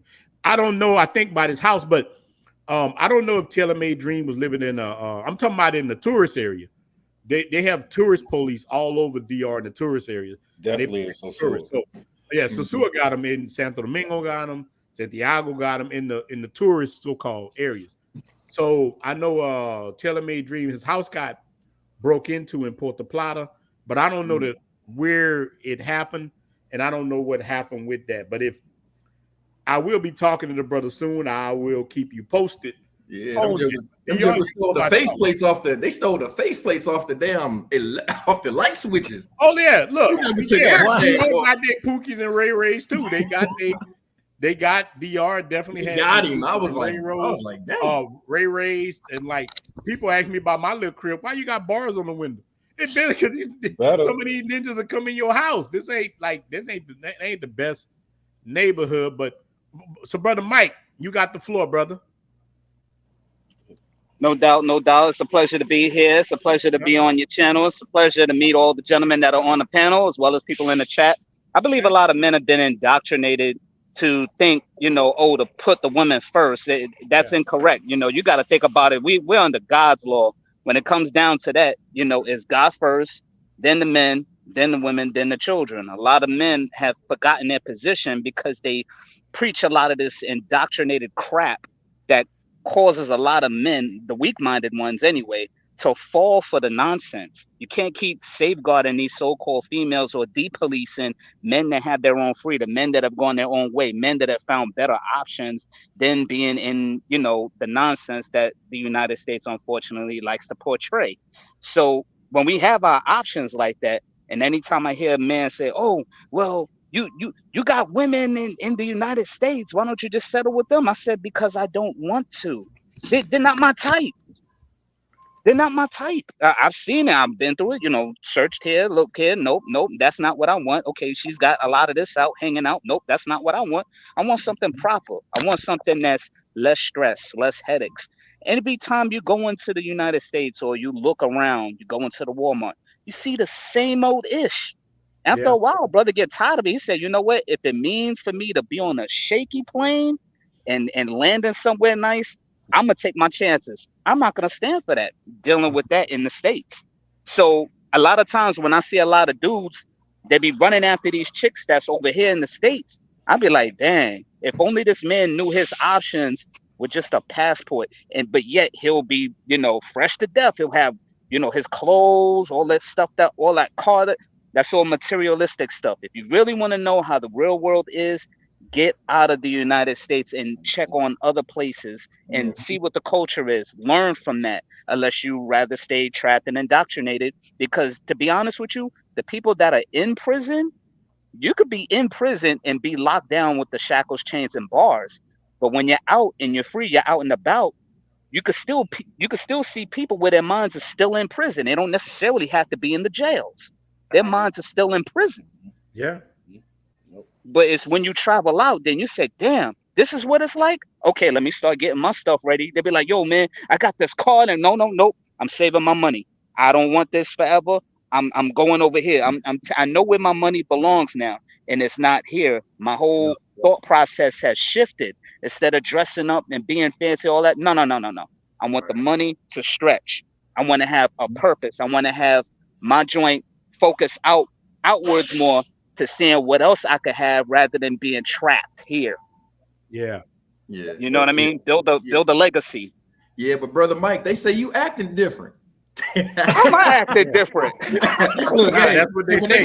They gonna say, "Oh, brother Mike acting different now." You all that? I've got it. Yeah, I got a lot of that too. I had a lot of haters and stuff like that. A lot of people say, "Oh man, you know what? He's just over there because he want another chick. What he can't find over here that he can't find over there." I said, peace of mind, and that's something you can't put a price on, and that's what a lot of people mess up at. If a chick can't give you peace, ditch it. Don't argue with it. Don't, as far as you got some dudes that are taking on the same mentalities of these women, trying to argue with the men and say, hey, you simping, you just want to trick off and everything. I said, listen, if I want to trick off, at least I'm gonna get my money's worth, and at least I'm gonna do what I want to do, and that's my business. That's my freedom. If you don't have those kind of options where you could just go off, you're not necessarily tricking. This is the natural order. A man is gonna pay for where he wants what he wants, and that's just the bottom line. You don't necessarily have to pay to say, hey, you know what, you give me this, I give you that. No, chicks are naturally drawn to a man that's in his masculine. A lot of dudes out here don't know that because they don't have the proper men to teach them that mentality and say, hey, listen, you chase the money, you'll never go broke. But if you chase the women, you're gonna go broke. So never chase the women, chase the money, and the women will chase you. Chase the check. Like Future say, chase the check. Never chase the check. You chase the check, the chick will chase you. That's the game. Yeah, exactly. Man. For those people that say we acting different, it's not that we acting different. It's that we want different. Yeah. You know what I mean? We don't want to. Nah, come on, man. I don't want the same old. Shout out to my brother Ella saying he paying his dues. Appreciate you, big dog. I'm telling you, man. Look, people hate on us so much, but I'm gonna tell you, man. I ain't never clapped so many cheeks in my life. So I don't care what nobody say. Listen. I embrace the hate. I can feel. Hey, look. You know them yellow school buses? I can fill up a couple of them. And I'm happy about it. I don't care. I ain't got no Slaying regrets. villages. I ain't got no slaying regrets. villages. No regrets. Wow. I like my life. I have no regrets. I'm not worrying about it. You know, I got steak in the house, but it's sometimes I want a hot dog. I don't care. Sometimes I want to go out. You know what I'm saying? Sometimes I want Chinese food. Sometimes I want Mexican. It is what it is. Hey, Ronin, my old lady was like, when she came over here, she was like, man, I feel like I'm competing with all of Colombia. I said, you are. You are. I was like, you know, I took her out to the clubs with me. We did our thing together. We did whatever we wanted to do, but I let her know, like, this is your competition. This your competition. And she didn't want to step up her game. You know, she was still all that. Oh, I'm tired. Oh, I'm this. I'm that. I'm that. I'm like, you know what? Take your 300,000 a year and you kick rocks. Didn't you post a video with y'all in the club? Yeah. Yeah. Hey man, look. One thing about Unc, I'm gonna drop them receipts, baby. You know, hey, we was up in there. Hey, we had a great time too. Yeah. She came to Colombia like 3 times, right? And then after that 3rd time, man, it was just like it wasn't nothing there, man. I was like, you know what? Going back to Cali, do your thing. I'm gonna ride out to the sunset, you know. And hold on, Jay. Look, I'm gonna bring in Unlimited Cam and another brother. Oh, real deal. I'm gonna let because I want to circulate a little bit before we stop. Yeah. And I got you. Appreciate you guys. Let me drop out of here. And I was just saying, you know what I'm saying? Thank y'all for having me. And just watch out for these people, man. You know what I mean? Yeah, man. Appreciate you, man. Man, get back on, man. We gonna probably do it Saturday or something, man. I want you to jump on, man. Definitely. Yeah. All right. Make sure you jump on, brother. Yeah, I just sent you something, Ro. Shorty said, I gotta stay in the gym. She said, Oh, that's nice. He ain't that brother. Let me tell you one thing about Miguel. Miguel ain't playing. I need your number, Miguel. I need to get your number, bro. Listen. Hit your WhatsApp, bro. No, look, y'all need to follow Miguel channel. Make sure Miguel, all y'all brothers on here, make sure y'all channel. Look, Miguel and on Jay is in the description. I don't know limited cam in there. I usually put it. Yeah, put y'all stuff in. Put it in the chat so people can go with it. So let's go, my brother, Gangster Lifestyle, because he was waiting. Brother Gangster. We can't hear you, brother. Unmute you. You on mute. You muted, bro. Yeah, you muted. Can you hear me now? Yeah, you hear you, dog. What's going on? How's my mic sound? We can hear you. Nice. Okay. We can hear you. Let me tell y'all a story. This is story time with the Gangster Lifestyle. Yeah, but don't. Right? Hey, but try not to curse here. You can just merge the words a little bit because Facebook. Oh no, I'm not. All right, go ahead. Well, let me tell you something. Mm-hmm. My family reunion was in Houston about 2.5 weeks ago. Mm-hmm. Right? So we get there. We check into the hotel and everything. My other cousins from Syracuse, New York, they get there. So I come downstairs to the lobby and everything, and my mother's sitting down there with them, and I say hello to everybody, and I'm looking over. I'm like, yo, who is this? You hear the attitude in my voice? I'm like, yo, who is this? They said, that's your cousin's girlfriend. So what the brother was just talking about, the Walmart chicks, that's what she was. So I told my cousin Anthony, I said, listen, I need to take you on a trip so you can get your mind right. And he's like my older brother. I'm 53 years old. He's 59, maybe 60. Right? I said, listen, you need to come on a trip and get your mind right. She's out there and listen, brothers, my mother is 83 years old. My mother flipped on this lady. Like, what are you wearing? You come to a family reunion dressed like you just came off the stripper pole with her stomach hanging out with some matted looking wig on top of her head. We're like, what is this? And I asked I said, yo, what's going on here? What's going on with you?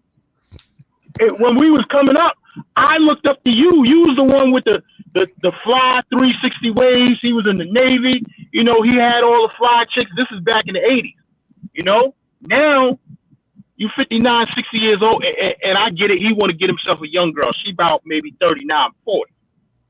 But listen, you can do better than this, bro. Get yourself on the plane. That's what I tell everybody. Get yourself on the plane.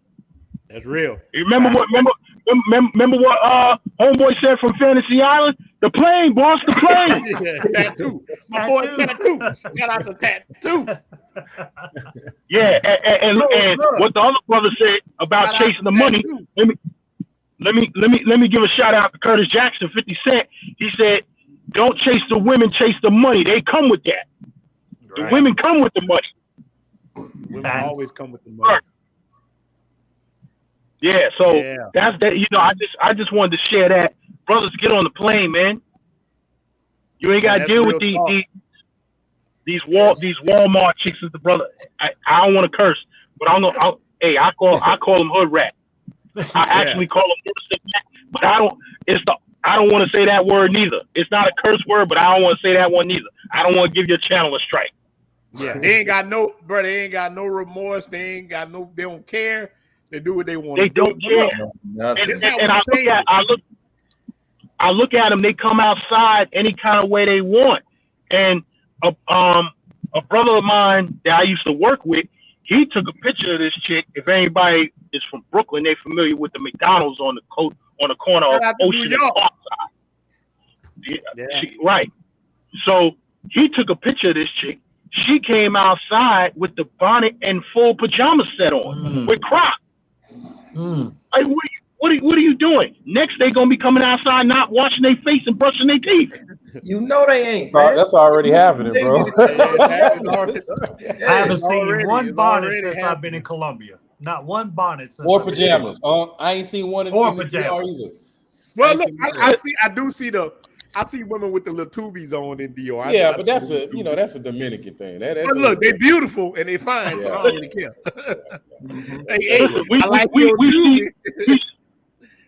We see the girls in Sassour with the butterfly eyelashes. We tell them, yo, take that off, man. Take that off. Man. Why the American women do it and then we tell them, yeah, we don't like it. We don't like it. That's why we here. That's why we here. We don't want that, right? Yeah. Fly away, butterfly. Fly away. That's real. That is real talk. Brother Cam, you got the flow, brother. Unlimited Cam. What's going on, guys? What's good, bro? Good to see you. Last time I saw you was at Mr. Flip Flop. That's a tour, man. How you doing, brother? I'm good. I'm exhausted. I know you've been traveling. I was on the road for like 3 months, man. I came back to problems, bro. But it's like you said, like my mom. So I was out of town. I was out of country for like 3 months. My girl over here, she went to my house because I wasn't answering her phone calls. So she's in medical school. She's gonna be a doctor soon. Somehow she went to my grandma's house, but she doesn't know my parents. So she went to my grandma's house. She speaks Haitian Creole, so she spoke to my grandma. My grandma is in love with this girl now. My mom is in love with this girl. My dad loves this girl.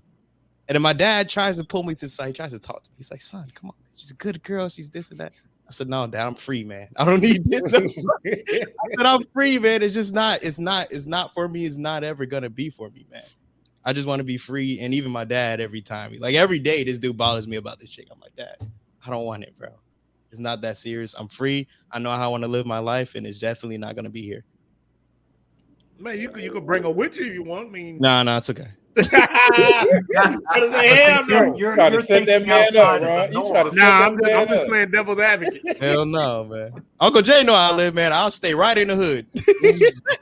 Look, Cam, when he was here in Colombia, he wasn't trying to stay in the safe zones. He was staying in hoods I wouldn't even go to. Yeah. I'm like, we dropped him off straight up. Everybody's outside partying in the hood. I'm like, where this dude staying at?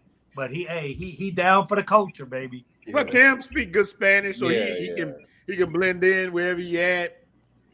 He do his thing. Yeah, we had a ball, man. We had a ball. Yeah, we had a great time. And then again, Jay said it earlier. Like when we were speaking, I don't think 90% of our conversation was about money. It wasn't about women. We're networking. Right. Like I met someone there with Kobe and Jay, and he's gonna help me double my income next year. So that's just from directly networking and us just sitting down at a restaurant talking about business. Money Jay was telling me about index funds, other things like that. I've been researching heavily since I got back. So it's really the message and what we're having conversations about. Not every day I didn't hear no one complaining about women. It was just about, yo, how can we double, triple, quadruple our money? That was basically that's what I'm talking about. Yeah, right people there. ain't worried about women. Yeah, people got it confused on Jay. Look, right. People that sit in the United States depolicing and upset, they don't realize that the women are just there in these countries. We're not even worrying about them. They just get pictures on the wall. When brothers get together in a restaurant or wherever we at, we talking business and life and just whatever. You ain't even worrying about. You can clap cheeks anytime you want. You can wake up and clap cheeks. You can go to sleep and clap cheeks. You can clap all the cheeks you want. That's nothing to worry about. But you're gonna meet some of the richest guys you've ever met with ideas to teach you how to get off the plantation. That's where it's at. That's where it's at. When you go to the Philippines, you're gonna meet a guy. You go to Africa, you're gonna meet a guy. You go to DR, wherever you at, you're gonna meet some dude gonna say, hey, you know what I did?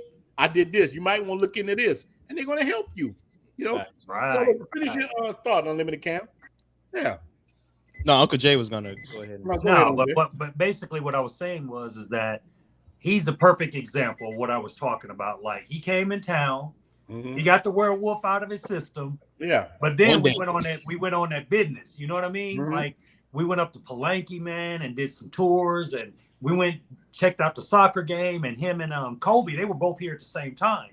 And so, man, I was impressed, man. This brother's only like 24 years old, man, and this guy's doing way more than the average cat. I was actually like, my shout out to Cam, man. I mean, to be that young and be that aware of what's going on in his own country, it's like, yo, I'm gonna take charge of my life. I'm not just gonna do what next generation the norm is, get married, find a wife, man. I wish I would have had somebody to tell me this, man. I got married at 18 years old, and I was like, what the hell was I thinking? But that's all I knew. Back, everybody was pushing that marriage thing down your throat. Well, I'm glad to see young brothers out here. Like me, I'm an old cat, but I don't hate on the young generation. No, don't hate on the young ones, bro. Look, I was picking his brain just as much as he was picking mine. You know what I'm saying? But look, I got married when I was Cam age. But look, I want all y'all brothers to answer this question. Do you believe, shout out to Brother Christopher, do y'all believe that most of the women in foreign countries legitimately attracted to the quality of American men they are able to visit in other countries that pursue them? Look, do you think that the women in these countries really like the men that they're meeting? Not all the time. Sometimes. Yeah, it all depends on where you at. So look. Yeah, it depends on the country. Sasua, I gotta say 85% of them is chasing the dollar. It might be more than that. I think it's more. I think it's more 90%. Yeah. They chasing the dollar. Yeah, Sergeant, what you think, Sergeant? You think these chicks really like brothers? I think it's your approach. Yeah, okay. Some brothers just ain't got no game. Some brothers don't know how. And you live in Sasua, so he's telling you. Some brothers don't have. They don't know how to be in the presence of a woman or to speak to a woman. They just don't have that about them. So, I personally believe any woman is attracted to us. That's what I believe. But if you lead with the dollar, she gonna take it. So I think they're all attracted to us. We're different. Our culture is different. American culture is all around the world. Everybody in the world loves American culture. We might not like it because we live there, but American culture is everywhere. You see it everywhere you go.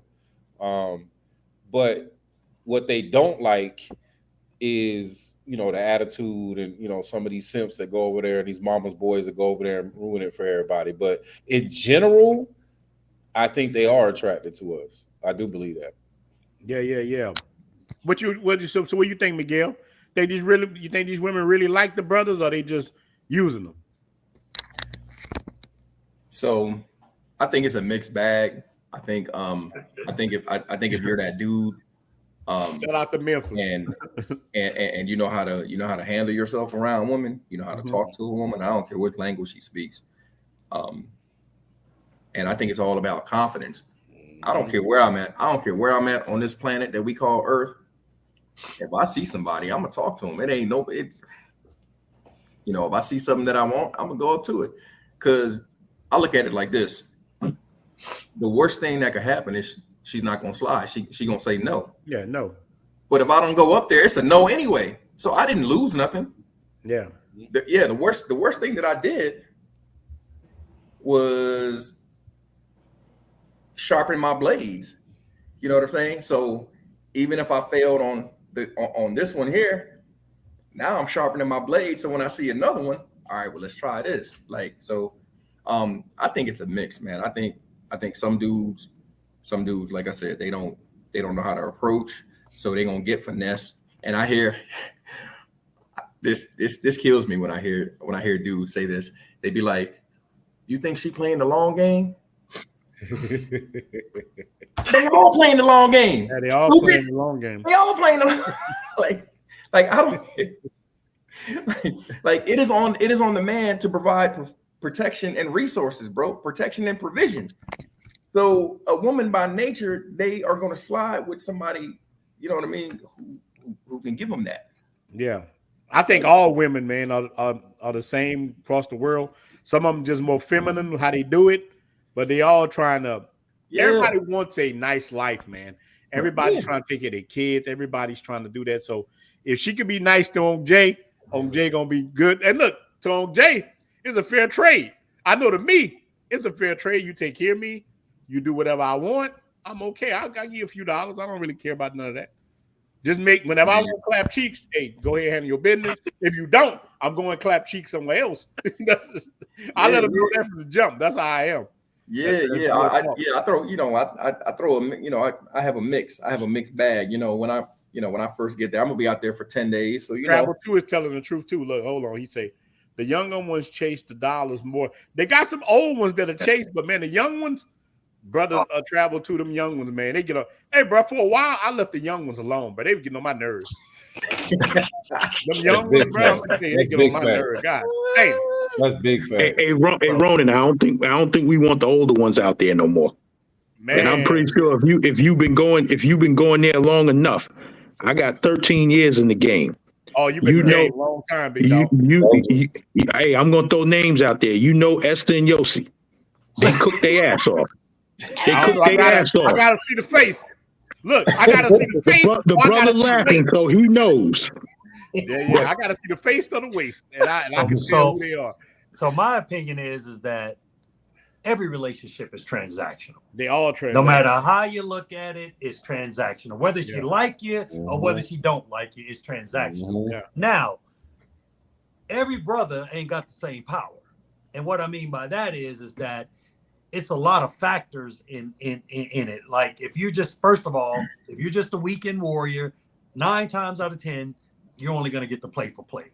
Exactly. And if you hear, a lot of brothers think that, I can just go overseas and automatically I'm going to find this beautiful woman of my dreams or whatever. It's more to it than that. Yeah, the ones that's educated, man, they're not stupid. And they want you still got to take care of your appearance. You still got to have a mouthpiece on you. You still have to show them respect. To be honest, I've heard guys say, "Man, I want the chick with no self-esteem." They want to basically cater to them. And in my situation, man, I didn't plan on kicking it with one girl, and I damn sure didn't plan on kicking it with nobody that was 51 years old. But like Ronin was saying, man, I rock with the young ones, man, but it just didn't click for me as far as relationship wise.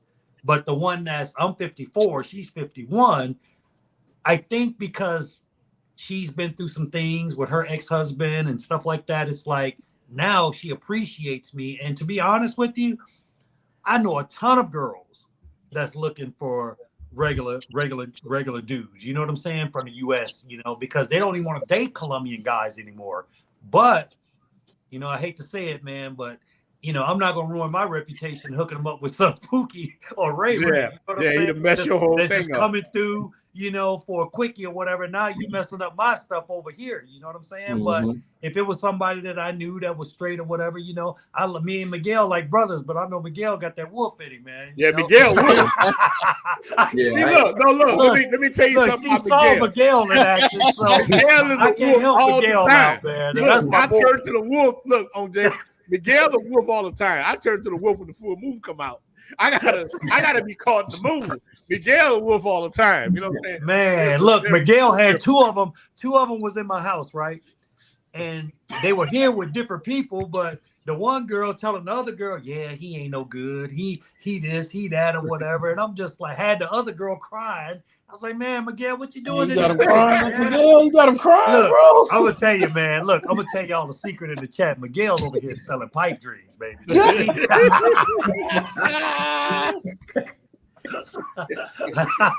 why he got that Wu-Tang on.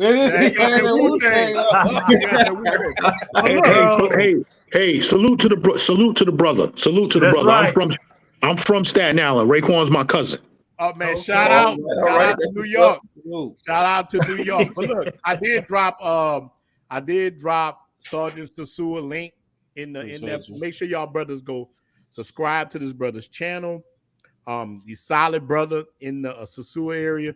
Make sure you definitely follow this brother, man. But Brother Keith is a solid guy. I don't rock with people unless they solid. That's it. I don't look. Dudes ask me, real talk. Dudes ask me all the time to come on this thing, and I watch their channel. They say, "Look, man, I'm gonna jump on a live stream with you." I watch their channel, or they depolicing, or they say something. Nah, they don't roll with what I'm about. Nah. Look, we ain't had one brother argue with another one on this channel. No, nobody arguing with nothing. No, this for grown folks. And we got every age group on here too. That's what I tell people that's beautiful about Sosua. That's what I love about Sosua. Like when Ron was talking about the chicas are just pictures on the walls. Right. Like I think I said this before on your live. I've never been in a place in my life where I had a 20-year-old brother and a 60-year-old brother in the same area, black, white, European, Asian, and we all getting along and laughing and having a good time and giving each other the game, and brothers that the OGs that's been coming over here for years or live here is giving them the game on how to move and do stuff like that. I've never been in my life, and I was raised by my father. I was raised by a single father, so I was always around his homeboys and stuff. And they didn't do nothing but fight and cuss and play dominoes. You know what I'm saying? So you know what I'm saying? So to see that is, to me, that's what moved me to Sosua. That's what got me to Sosua is I knew I can get here and I can have that brotherhood that is sometimes it's hard to find in the States, you know. Right. And you get that, or after, you know, the military brothers, after we get out, we kind of looking for that, because in the military, we're never alone. You can't go to the bathroom without your battle buddy. So when you get out, you like, wait a minute, like these civilians don't move the same way I did for the last 20 plus years. So a lot of brothers go into depression after the military. A lot of brothers pass away a couple years after they retire out the military because they're looking for that and they never get it. Right? They dedicate themselves to their wives and their family, which is okay, but they don't get that brotherhood. And that's one thing about Sosua I will always say about Sosua is the brothers here get along. I can't sit in Bailey's and work. Every time I go in Bailey's with my computer, I got to shut my computer. Because a brother sit next to me, he asked me where I'm from, I tell him I live there, and he get to ask a question, and I just close my computer. Yeah, you got to close it. You got to close it. You can't walk a block out here and you see a brother and you say, hey, what's up? And then you get to talking to him. And next thing you know, you hanging out with him for 2 days. You know, that's kind of how it is here. And that's what drawn me here. And that's what I tell but watch this. Listen, by you being on YouTube, it's going to be 100 times worse. It's going to be magnified. Hey, look, let me stay out of Sosua now. Hey, get ready, brother. Get ready. Hey, let me put this out before. Look, y'all ain't gonna have me in them streets like that, man. I live out here. Y'all ain't gonna have me out there like that. Hey, I gotta stay in the hood. When I go to Pedro Casante, I can't walk nowhere. I like, hey, bro, look, down the street. Run out. I got a man. I have to tell guys that all the time. I'm like, look, man, I don't mind meeting and greeting guys or Right. whatever, but man, man, I can't be Yeah, out in man. clubs every night, man. Yeah. Plus, Yeah. you know, I'm like, and that's why I love when Cam came to visit, because Cam was into the kind of stuff that I was into. You know, he got his trickeration out of the way, and then by the time he got with old Unc, we was just doing cultural type of stuff or whatever. Right. Yeah. But guys need to understand, man, I ain't trying to be no alcoholic and drinking every day. And nah. Turn it up on a Wednesday. Turn it up on a Wednesday. Sarge hit on something, man, that I think was very important when he said that a lot of us that served in the military, we're so used to a structured life. We're used to somebody telling us what to do, when to do, how to do it. You got an SOP for this, a SOP for that. Well, when I got out, I felt exactly what he was saying. I was lost because I was so used to things being done a certain way, or you couldn't get off, you couldn't go left or right from the SOP. It has to be done this way. So a lot of us, man, like you said, we get into depression or whatever. So one of the things that I was so happy about when I got into this whole travel community, the Brotherhood, man. Yep. You know, Ronin talks about the thing that he likes about Sasua the most is the Brotherhood. He don't even talk about the clapping no more. Yeah, that's the best Brotherhood, part. you know, and that's where I'm at. I'm looking forward to coming down, kicking it with Keith, kicking it with Ronin. We all meet up in Dominican Republic one weekend or something, and just have a ball, man. You know, I know that, like you said, the chicks are just a picture on the wall. Yeah, they're right there. At the end of the day, man, when you can find some like-minded people, because I'm gonna tell you, man, I've been hated on by my own family. You know, the first thing when they found out I was coming to Colombia, they was like, "What the hell is wrong with you? Why would you go over there and this and that?" And I actually did some statistics, and I actually put it on the internet, put it on my page, and it basically said like the United States in 2023 had 18,000 homicides. They had 13,000 in Colombia, but there's no travel advisory for the United States. Yeah, but there is for Colombia, you know. And it's funny, like we expect more from other countries and other people than we do ourselves. But it's time for, you know, brothers like us to change that mindset of the way that they think about these countries. And it's up to us, man, to make our people look better. And that's why I like when Ronin says, like, look, I'm giving to the community. Me, I do the same things. I give soccer balls. I'm going to do probably a toy drive this Christmas. But that's what it's all about, giving back at the end of the day. It's all about giving back. Look, but let me ask you something, Sarge, and I'm going to ask, I want Miguel, you to answer this too. Then we go to Brother Cam them. Let me tell you, Sergeant, what do you think a person needs? Because people ask me this all the time. They're going to move to Sasua area. How much you think they need? A regular man, he on a fixed income. How much he need to move to Sasua, you think? Without the chickens. Without the chicken. Without the chicken. I know chickens will get you. Without the chicken budget. Right. I would say if you completely get out of that American mentality and you live like the Dominicans live, you can live very comfortably off of $2,000 a month. Yeah. I was just about to say that. Yeah, you can live very comfortably off of $2,000. You can find a place. If this is you can find a place $400 a month, $450 a month, everything included. And then if you eat, keyword, if you eat like the Dominicans eat, not like rice, beans, and pollo, right? Not our fat behinds in the States, right? If you eat like they eat, you can easily live off of $2,000 a month. All right, OJ. All right, OJ, what you think a person need? Same question to you. They come into Cartagena. They want to move to Cartagena. They ain't trying to ball out. Just like Sarge say, what do you think a person need to live a comfortable life? Not rich, but there's people like on some of these channels that, you know, when they talk about, the cheapest countries in the world or whatever. Well, that is true. You can live in certain areas in Colombia for $300 or $400 a month, but I don't think you would want to stay there. Yeah. So what I'm gonna say, I like to do a medium. You know, they got the high roller, which is like Castillo Grande, Boca Grande, and those are the tourist areas. But out here where I am, you could find a nice place for about $300 a month. It's not going to have hot water. I can tell you that.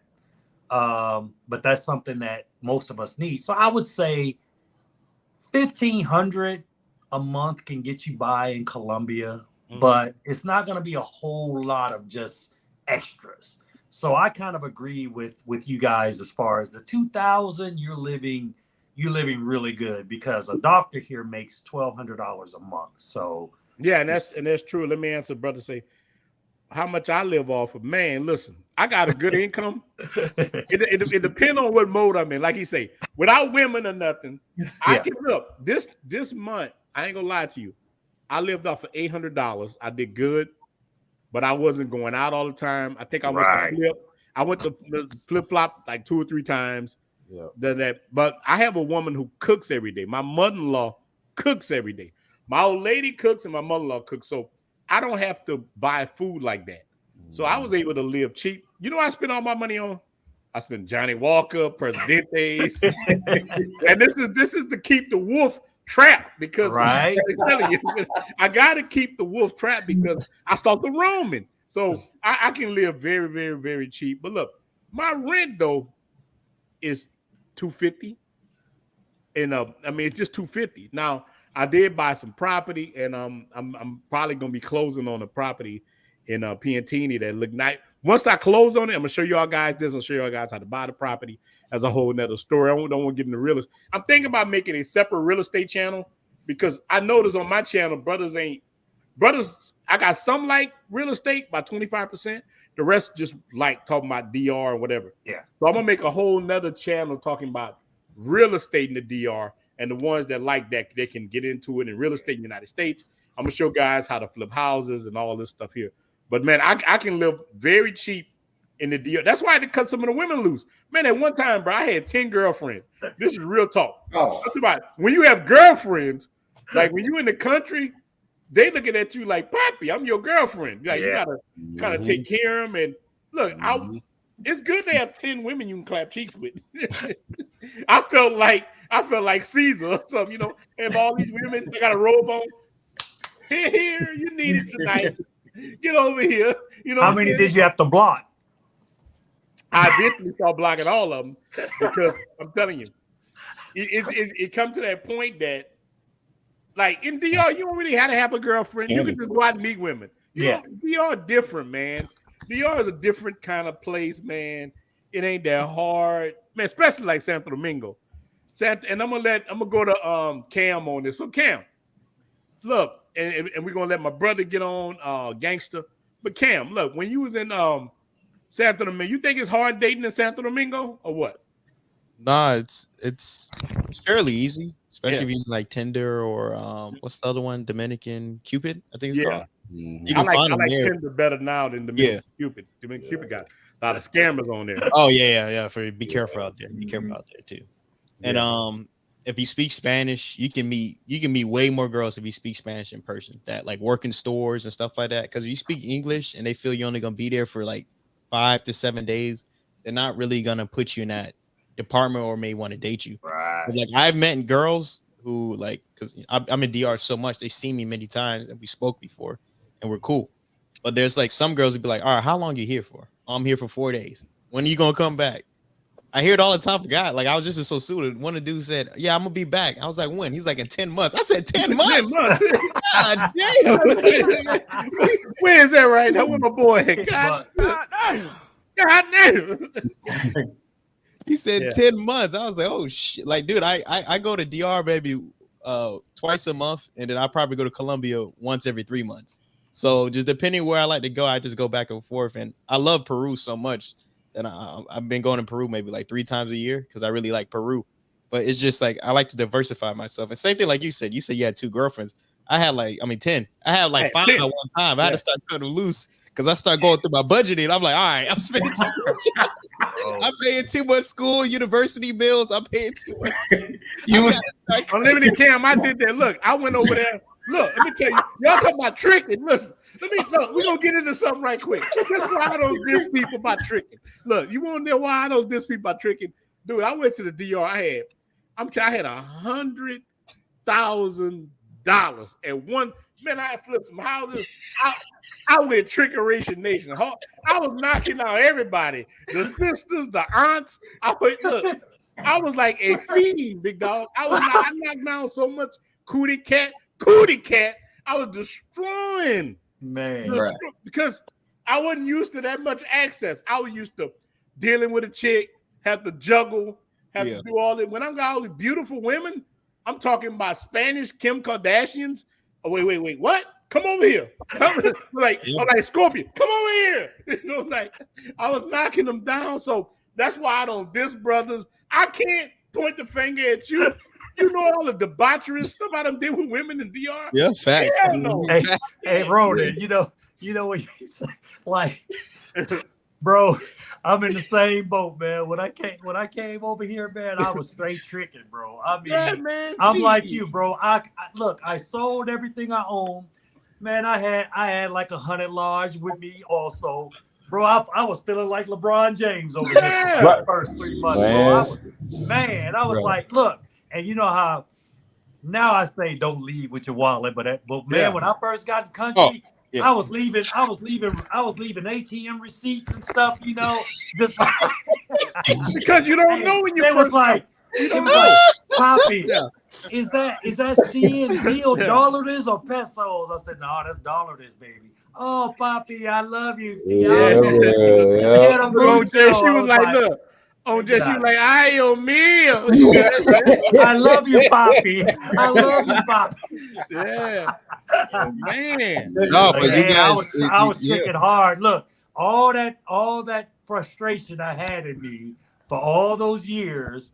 Yeah. First week, I'd let it out, man. I mean, you got to get it up out of you. Yeah, you got to get out of you. I was tricking so bad. I would pay some to leave. Like if they showed up, like one showed up. She looked good on Tinder, right? Man, bro, when she got to the crib and she smiled, I was like, oh no.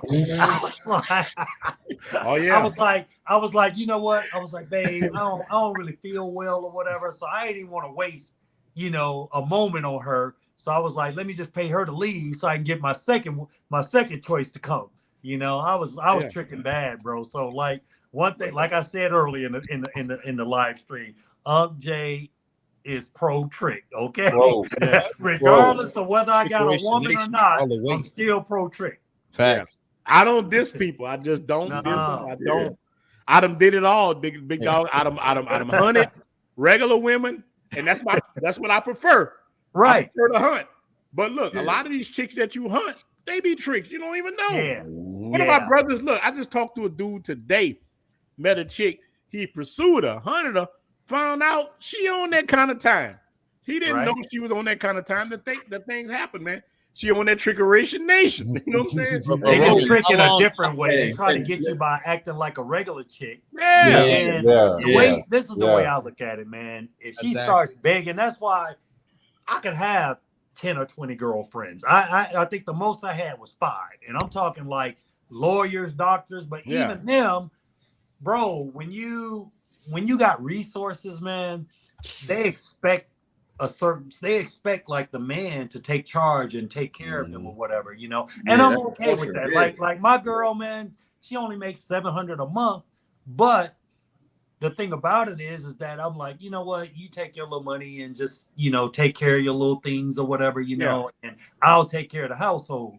But, you know, it's easy to say you take care of the household when the bills is $300 max a month. You know what I'm saying? But to her, because I never tell her what I make, she has no clue of what I make. All she know is, you know, man, Poppy, I don't understand. What did I do to deserve this? I say, you just don't know. But in return, I feel like I've gotten everything that I could possibly expect out of a woman. You know what I'm saying? From just peace, like my brother Keith was saying, we travel for peace, man. At the end of the day. All right, but on Jay, look, here's what this channel about. Here's what we talking about today. Look, another guy, travel for real.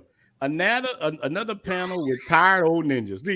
This is what I'm talking about. It's like these hating cats, and I don't know them. Look, you ain't got nothing else to do to be on this channel. No, but I'm just saying, listen. Hey. Why do people watch stuff? Look, this is the new generation. I'm telling y'all about.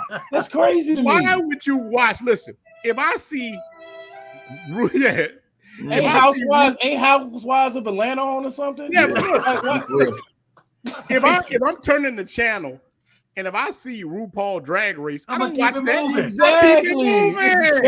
So if you see stuff that you don't like, keep it pushing. So look, Cam, this travel for real. I'm sorry I left your mama, but tell her.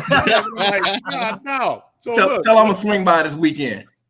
Yeah, it's just like so. Look, I travel for real. Them guys don't be traveling for real. That's the problem. They don't travel for real. So look. Unlimited Cam, this is a question for you. It's all for you, big dog. Are you able to see the question? Yeah. How those Peruvian girls look compared to Colombian women or the women in Santo Domingo? How's the vibe out there in Lima? Lima reminds me of Nevada and California in one country. So you got there's deserts, there's like a snow town, there's the beach, and then there's like the Amazon forest. So it got everything you need you want to do. That's not, they got their spots where it's kind of like what's the place, Cartagena, so see where you can go and get like $20, $25 of mangoes over there in certain areas. But depending, I don't know what your race is, but if you're black and you like a certain type of woman, you're probably better off going to DR or Cartagena, because over there they don't really have the body structures as those girls, like the surgeries and stuff is not prominent there. So it'll be more skinnier, more native Asian looking women. So it's just like flat bodies, is really pretty faces. But that's what I like. So I'm okay there. Okay. Well, let me ask Brother Gangster Lifestyle something. Are you there, Brother Gangster? Look, yeah, Brother I'm Gangster. Here. Look, so you've been going to the suit for 13 years? Yeah. So look, what are the key differences that you see? Because people are always talking about this. Well, you ain't got classical no more. Classical was the main attraction back then. Yeah. And then Rumble was different. Rumble had two different sides to it. And then you had another spot called Bourbon Street that used to be across the street from Rumba. You had a spot, that bar that's across the street from the old Classical. Y'all know the whole area. It's called Brick City Flames now. Salute to that brother. I can't remember his name, but he's from Newark, New Jersey. Yeah, that was a main spot because everybody that didn't go in Classical, they hung out in there or hung out in front of there. Right? Then you went through the changes. You had Omvi. You had and that nasty ass casino. I can't stand that casino. It's getting worse. You know. Yeah. And so basically, like my last trip, I didn't even know. Yes, I did go inside that casino. Damn. I did, but actually I was gambling. Yeah. That's what's crazy about it. That's the crazy part. You was gambling in there. Yeah, I was gambling in there, but that's the first time I've been in there in a while. And we only went there because some people we was with wanted to go, and I actually was gambling there. But other than that, it's gone through its changes. I actually, if you check out my channel, me and my man Charles, who is Flip Flop's cousin. Put your channel, shout your channel out so everybody knows. Yeah, I'm gonna drop it. I'm gonna drop it after I finish talking. I'm gonna drop it in the chat. But Charles brought me and Flip Flop down there together. So that's actually how I met Flip Flop, and me and him been cool ever since. Yeah, we met on our first trip. That was back in 2010. And so, yeah, I'm going to drop that. Y'all can go to my channel and check it out. That was me and him in Cuba just this past May. And me and him, we were just sitting out on the balcony chopping it up. And he talks about his first time in the zoo. And his first time was 2006. So, that dude is a book of knowledge when it comes to that place. I know a lot, but he know way more than me. 2006. Yeah. But it's gone through its changes. It's for people like me with my time on the job. That's what we call from my former job that I retired from. You know, I got a lot of time on the job when we talking Sasua. With my time on the job, it's gone through its changes. We kind of say that it's ran its course, but we still go. I don't go as often as I used to go, but I still make it out there once a year. Usually around the Halloween for Flip Flops party. You'll see me out there, Ronin. Yeah, hey, I'm gonna be there too, bro. So, we all gonna be there. Don't be like I'm gonna have my BBL Ronin t-shirt on. BBL Man. Ronin. I'm gonna be ready. So look, we're gonna go back around the board for the last time. On Jay, we're gonna start with you on Jay and go back around the board, and we're going to stop it on Jay. What can we do to keep the travel community growing and stop tearing each other down? Get like the guy just came here trying to hate a little bit. You know, how can we, like, that's the ones we need to go after, people like who attack. Look, you don't have to agree with people. Just don't watch it. Like I tell you, if I see RuPaul Drag Race or something from Oprah Winfrey, the color purple, I'll turn that shit off. That ain't what I want to watch. You know what I'm saying? I don't knock it and say, I don't watch color purple. I just turn color purple off. You know what I'm saying? So, Jay, how can we fix this situation with all this depolicing and all that before we go around? I mean, honestly, I think it'll always be around. But the only thing that we can do is just keep having live streams like this, sharing information, and just putting the positive things out there, you know, that we're doing. That's pretty much all you can do. I mean, it's like you got to kind of put more information out that's positive than negative, and hopefully it'll stick with some brothers. But at the end of the day, you're always going to have those people no matter what you do. So we just got to keep doing what we're doing. I got you. So Miguel, why is always ninjas? Why is always ninjas? God damn. All the people you can go hate on, why you gonna hate on somebody look like you in the mirror, man? God dang, you know. Yeah, I'm gonna have get him. Hey, Miguel, get him. I'm gonna have to throw it back to what my brother said earlier, man. It's a lot of these dudes out here, and I'm gonna do air quotes, these dudes out here with that feminine energy. You know, they was either raised in a single mother household, either that or they had their dad wasn't strong. You know, he wasn't a strong male figure type. He was one of the ones, the Ricky Smiley types, who's gonna fold to, you know, oh well, we just gonna let Big Mama run the house, or we gonna let Big Shirley run the house. Here it is. I'm gonna go to work and I'm gonna come home and I'm gonna give my check to you and you take care of it. And check. Yeah, take this check, baby. Yeah, take this check and you do. Yeah, so it's I mean, we had a generation of that. So I really don't know what we can do. I mean, unless we just gonna throw away a whole damn generation, but it's a whole generation. No, but I'm even talking too about YouTube. I think we give these guys maybe because guys want views, they get a guys a platform, because most of the agents of chaos and most of the people, they don't really have a platform. Nobody watch them. Nobody see. So they come on bigger platforms and do this. Nobody actually, you know, we always say, like my brother said, haters gonna hate. We all know the haters gonna hate.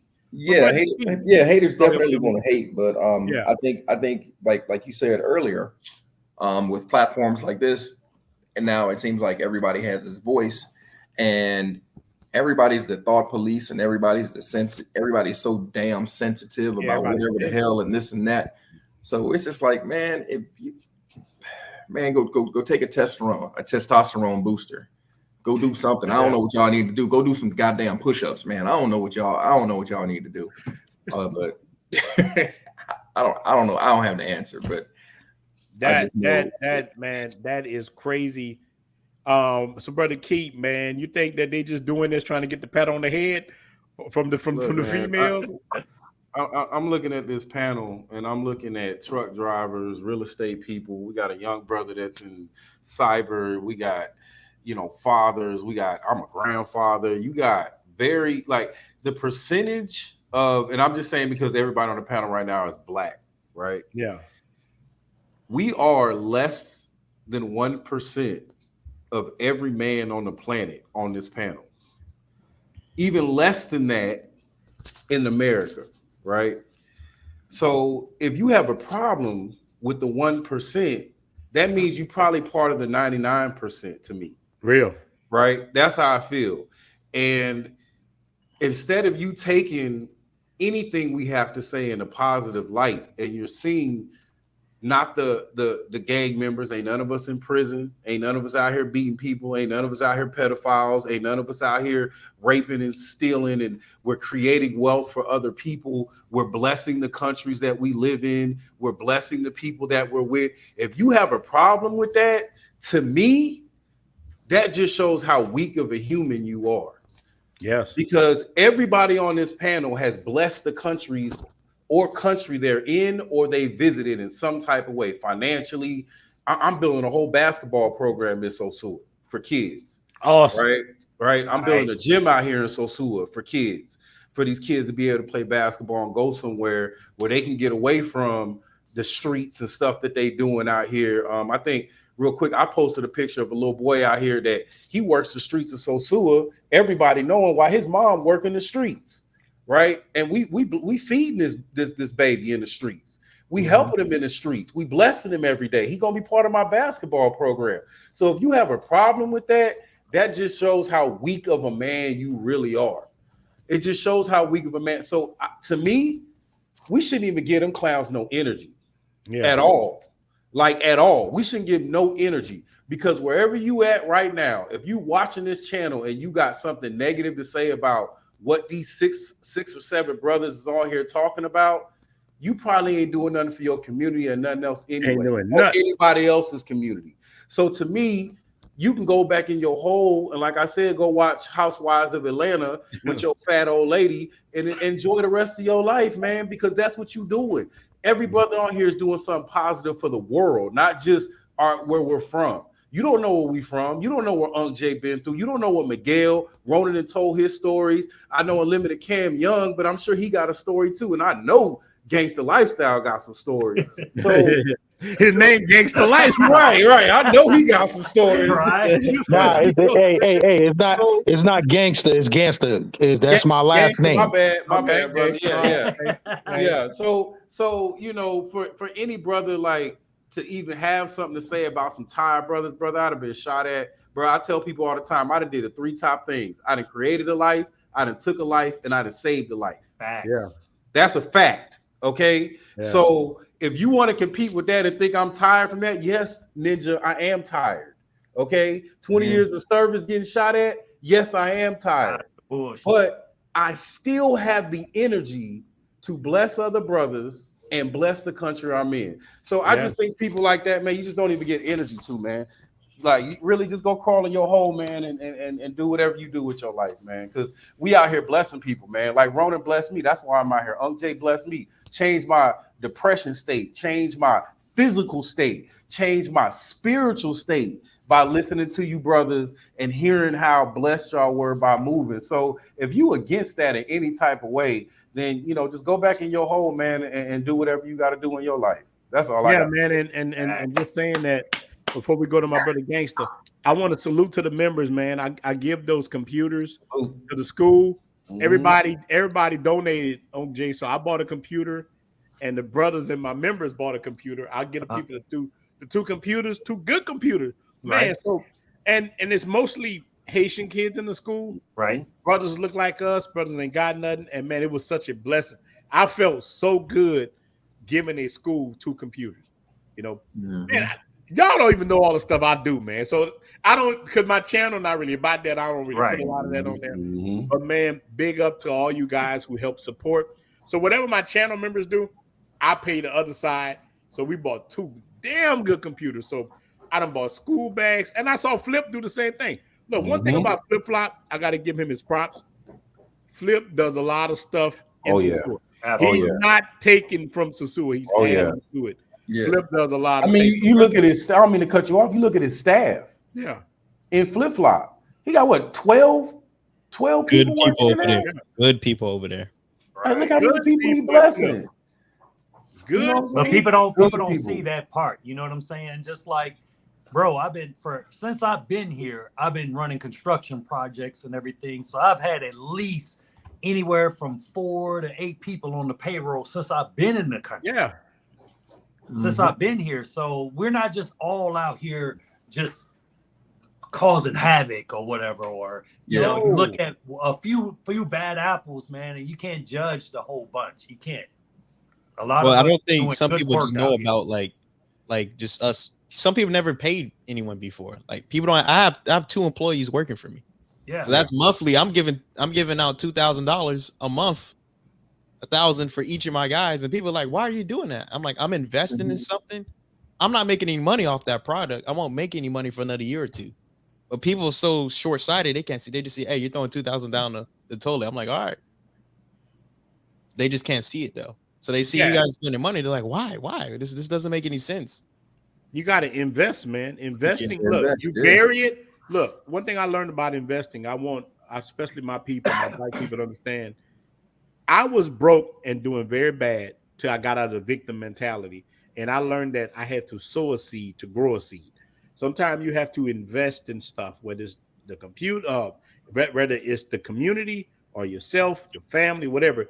You have to invest. One thing white society does, they invest in their kids. They send them to the best schools. They invest in things. And a lot of us, you know, we have to struggle. We really do. That's why marriage is so important. That's why you need a 2-parent household. 2-parent household just mean 2 incomes. Yeah. You know, 2 incomes. You can get 2 things, a lot of things going. Absolutely. While in our community, they don't have 2-parent household. That woman's struggling, and God bless some of them. Some of these women. Let me tell y'all something about some of these black chicks, man. Some of these black chicks are superstars. Like we for sure. look, we put the knee on the ones that's not anything.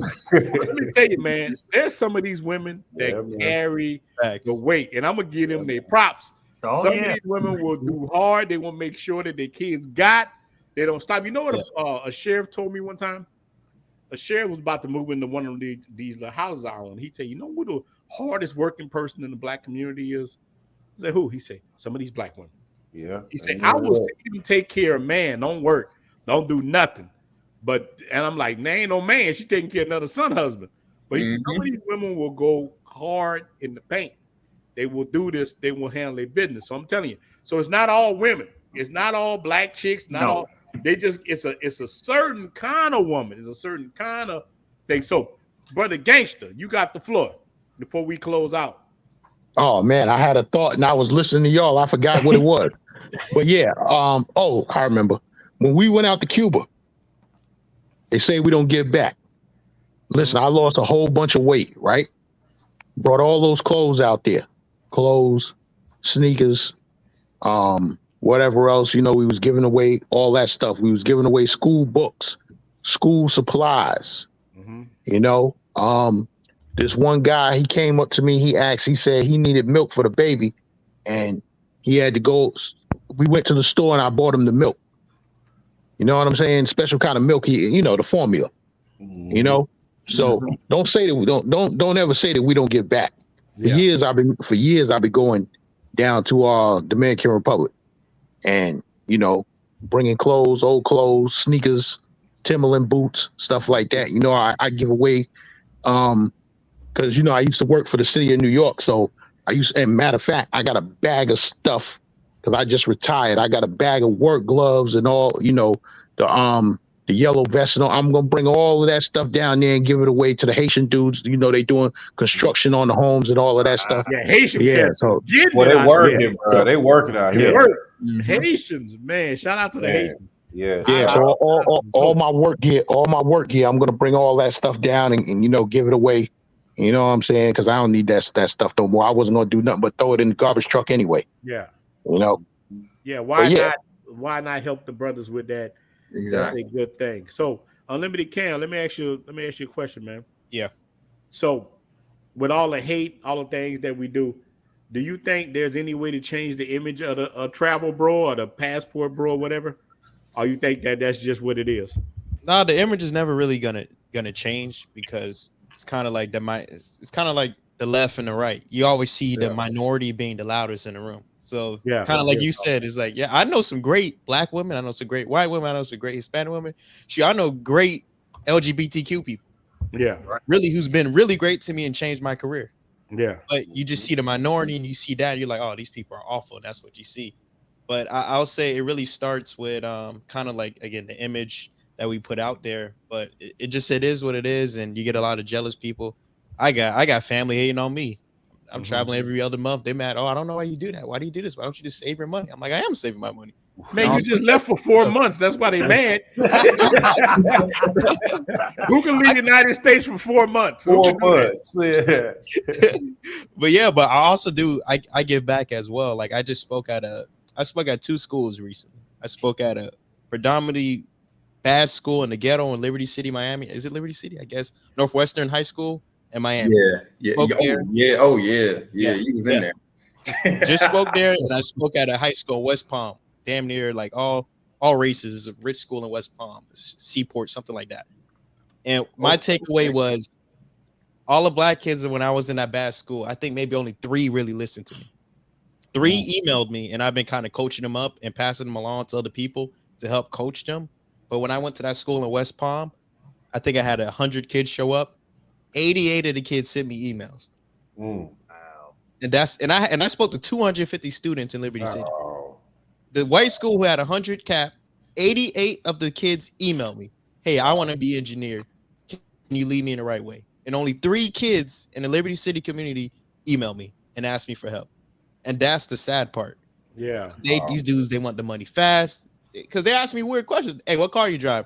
I'm like, oh, I drive a Nissan. But you make $100,000 a year. Why don't you drive this guy? I'm like, it doesn't make sense right now. I travel a lot and I damn near work from home. There's no need for me to have a nice car. Oh, you lame. No need.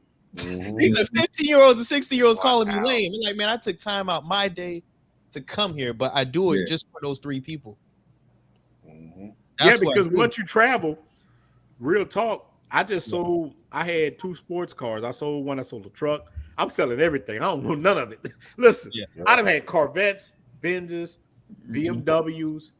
That means absolutely nothing. Zero. Nothing. Nada. Zero. Not for me. I love my cars, and as you'll see if you go to my channel, I'm big into the motorcycles. So I'm not gonna get rid of my cars and my motorcycles. I just sold my 2 bikes. They was just sitting there. I wasn't even riding them. I sold them both. Yeah. Ain't nothing wrong with having a hobby, gangster, if that's what you like. I might even if I get an apartment in DR, I might try and ship the motorcycle down there. Yeah, just be careful of the motor conchos. Yeah, dude, that road is dangerous. I know. Man, dude. Yeah, I know.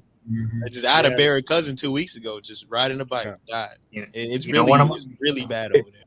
One of my favorite it's things crazy. to say is that like I say, like a car note, man, that's a ticket every month that you can be traveling. You know what I'm saying? Yep. Like I said, the one thing I like about being over here, and I was the same way as Ronin. I had a Stingray Corvette. I had called Ghost, white, everything. I love all that crap, man. I've had the Harleys, the whole 9. But when I came over here, I'm just like, man, that stuff means nothing. Like, it's almost like if you're rich on an island by yourself, what's the point? You know what I mean? Yeah. Like who you showing off for or whatever. Not saying that if you like that you're showing off, but for me, it was like I don't want to be drawing that type of attention to me in a country like this. I just don't. So for me, I'm happy with Ubering around. Plus, man, the way these people be driving here, and that's one of the things I put on my video today, 15 things I hate.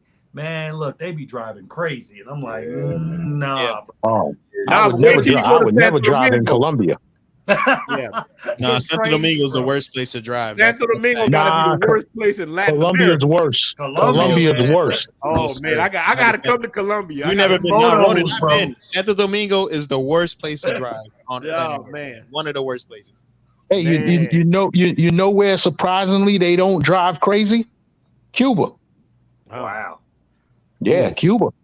Well, my next spot, man. I can't wait to get to Cuba. They driving those old cars, so I guess you know. Yeah, they got to chill out. Tell you this, man. I'm gonna let Miguel have the last word before we close out. But let me tell you, man, my life changed. Like I'm gonna tell you, it went overnight. Let me tell you, overnight, I went from like, look, I'm in America, I'm balling, I got everything I could ever want, and bro. Santo Domingo, I'm gonna tell you something, man. Overnight, it changed. A woman came to my room. This woman was so fine. I had so much fun with her. I vibe with her so much. She changed my whole. I said, you know what? I'm about to move to Santo Domingo. I'm gonna sell everything I had. So I always laugh and joke with people when they tell me, man, I'm with it. She changed my whole perspective. Just being with her, I got to meet her family, and I was like, dang, everything I ever wanted, I had.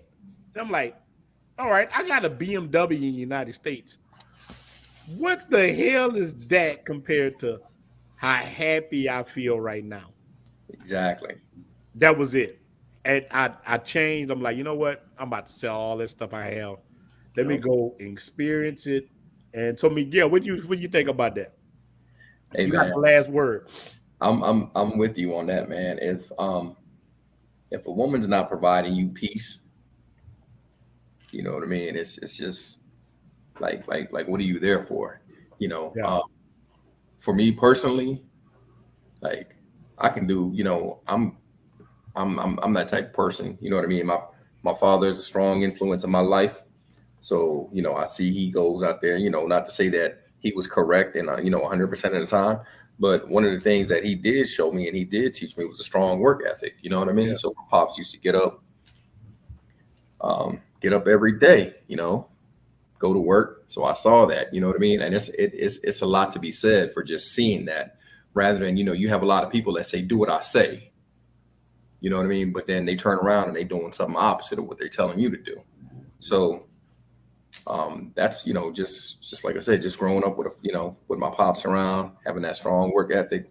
I'm going to get it. I'm always going to get it. I'm going to get it until, you know, shit, I'm going to get it until they throw dirt up over me. You know what I'm saying? Yeah. So what I need for me, the type of person that I am, what I need is I need that woman to provide me that peace. Cause I'm gonna go out here and I'm gonna fight. I'm gonna slay these dragons. You know what I mean? And I'm gonna, you know, so Miguel, let me ask you something. You think you could ever be with just one woman? Yeah. I don't know when that's gonna be. But when he 86. I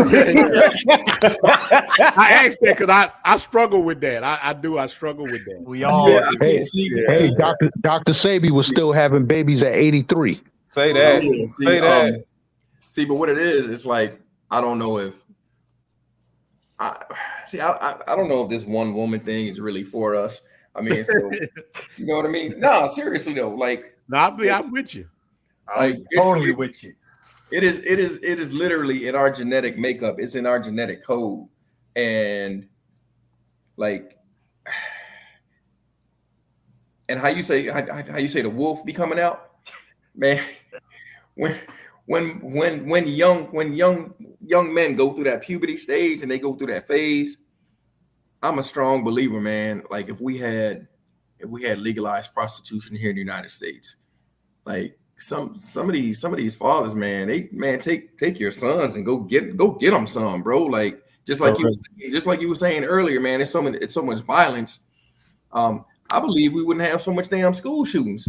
I was just about to say that. I was thinking the same thing. That happened to me. I got a video on my channel how that happened to me. My uncles looked at me and they did that to me. That's happened to me.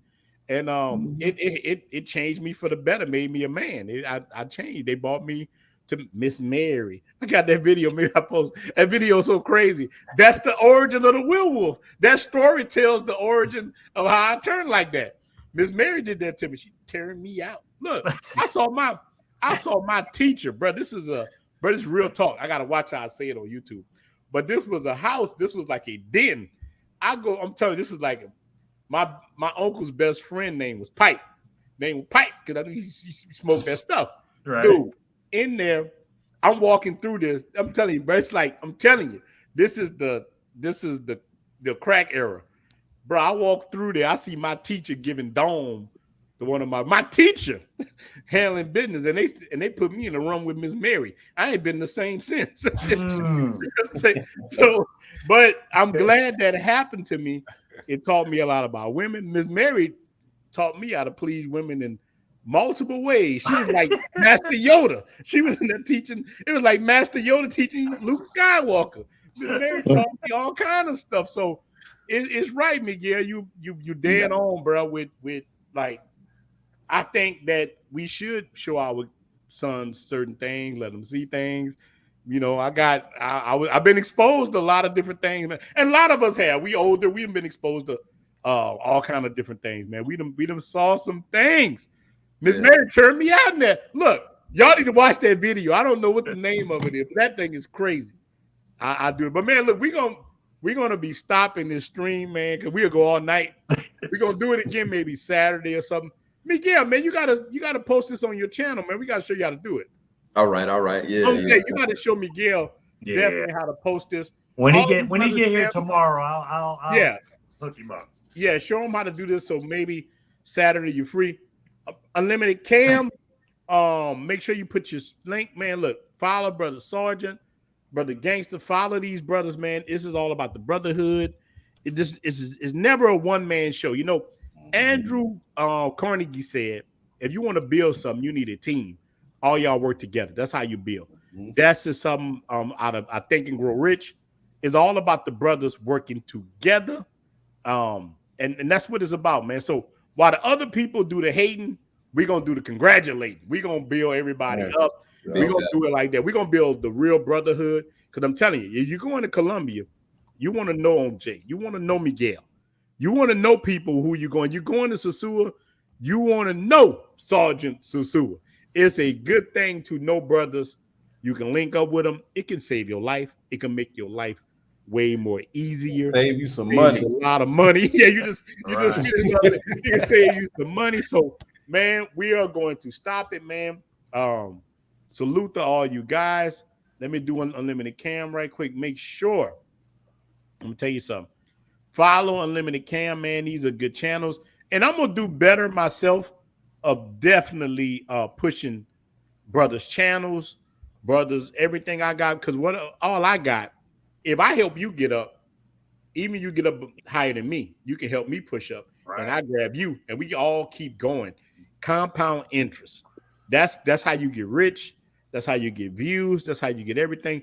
But black men got this Highlander syndrome. It can only be one. If y'all ain't watch Highlander, I'm showing my age, but it can only be one. No, Ninja. Nah. You hear everybody say that. Why it only got to be Cat Williams? No, why it only got to be Kevin Hart? It could be all of us. We can all work together. So I want to change that narrative of black men hating on each other. We're going to do it different. And if it starts just with us, we don't want. You know what I'm saying? So that's what it's all about, baby. We out. Look, I'm gonna play that song. Poppy, you say you love me. You never give me no money. This is for all you brothers falling in love with the wrong woman. It's in Spanish, but you will figure it out. If you don't love her, you know she gonna eventually leave you. You don't give her that money. So here we go. Shout out to you guys. Shout out to you guys, man. Appreciate all you guys. Por las calles de Santo Domingo te veo parada ahí. That's the song Con now, esos ojos que persisten me cuentas historias de amor y sueños. Can y'all hear it? I can't hear it. I can hear it. Yeah, I can hear it. Yeah, I'm about to Shazam it right now. That's Poppy. You say you love me, you don't give me no dinero. Tu amor es una moneda sembrando semillas. Papi, you say you love me, but you never ever give me no money. Money, money, money, money, money, money, money, money, money. Papi, you say you love me, but you never ever give me no money. Money, money, money, money, money, money, money, money, money.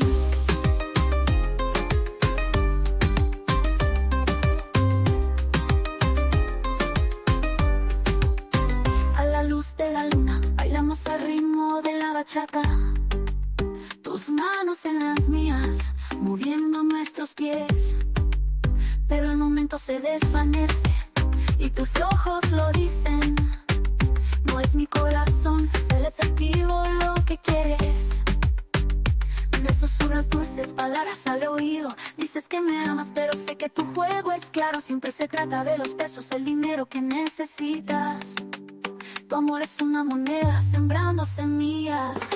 Papi, you say you love me, but you never ever give me no money. Money, money, money, money, money, money, money, money, money.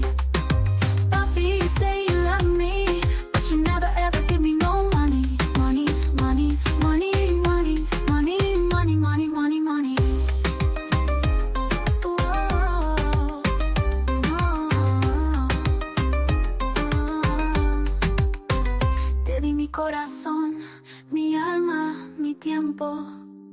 Pero para ti el amor es solo un signo de pesos. Ahora veo a través del brillo y el encanto. No seré engañado, no caeré en tu trampa. Oh. Papi, you say you love me, but you never ever give me no money. Money, money, money, money, money, money, money, money, money, money, money, money. Papi, you say you love me, but you never ever give me no money. Money, money, money, money, money, money, money, money, money. Así que aquí está, por Dios me estoy alejando. No más juegos, no hay más que decir. Dices que te amas, pero es claro como el día. El amor sin dinero simplemente se desvanece.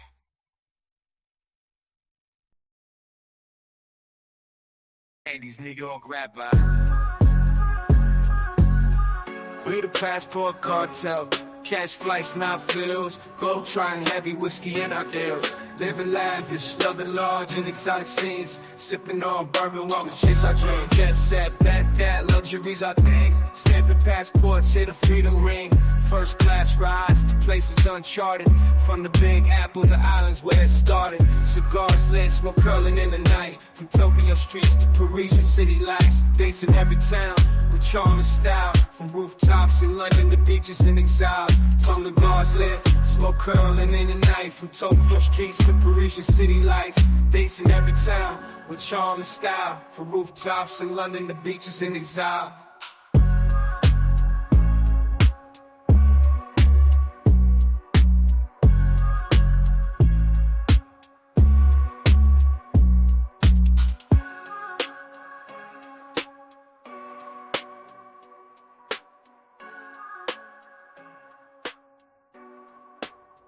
Yeah, we the passport cartel. Catch flights, not feels. Globe trotting heavy, whiskey in our deals. Living lavish, loving large and exotic scenes. Sipping on bourbon while we chase our dreams. Drinking whiskey neat, toasting to the skies. We raise our glasses, watching the world go by. Dating on the go, the best of every spot. In the passport cartel, we always hit the jackpot. Conversations deep under city lights. From sunset dinners to midnight flights. Cigars and camaraderie, bond is tight. On a world tour, everything feels right. But don't be fooled, the laughs we share. We're wolves in the skies with a fearless plan. Loyal to the pack, no matter where we move. In the passport cartel, trust runs low. Yeah, we the passport cartel, trust runs low. Yeah.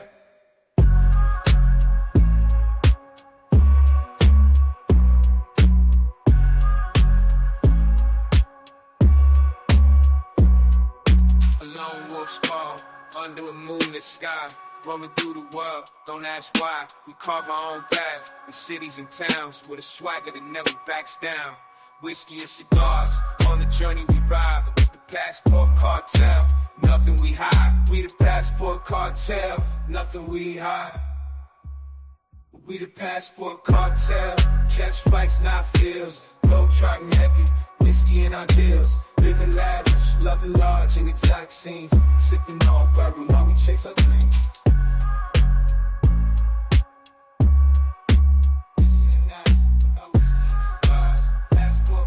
Reaching for the stars, the smoke and the cheers. We make our mark, a band of brothers from dusk to dark.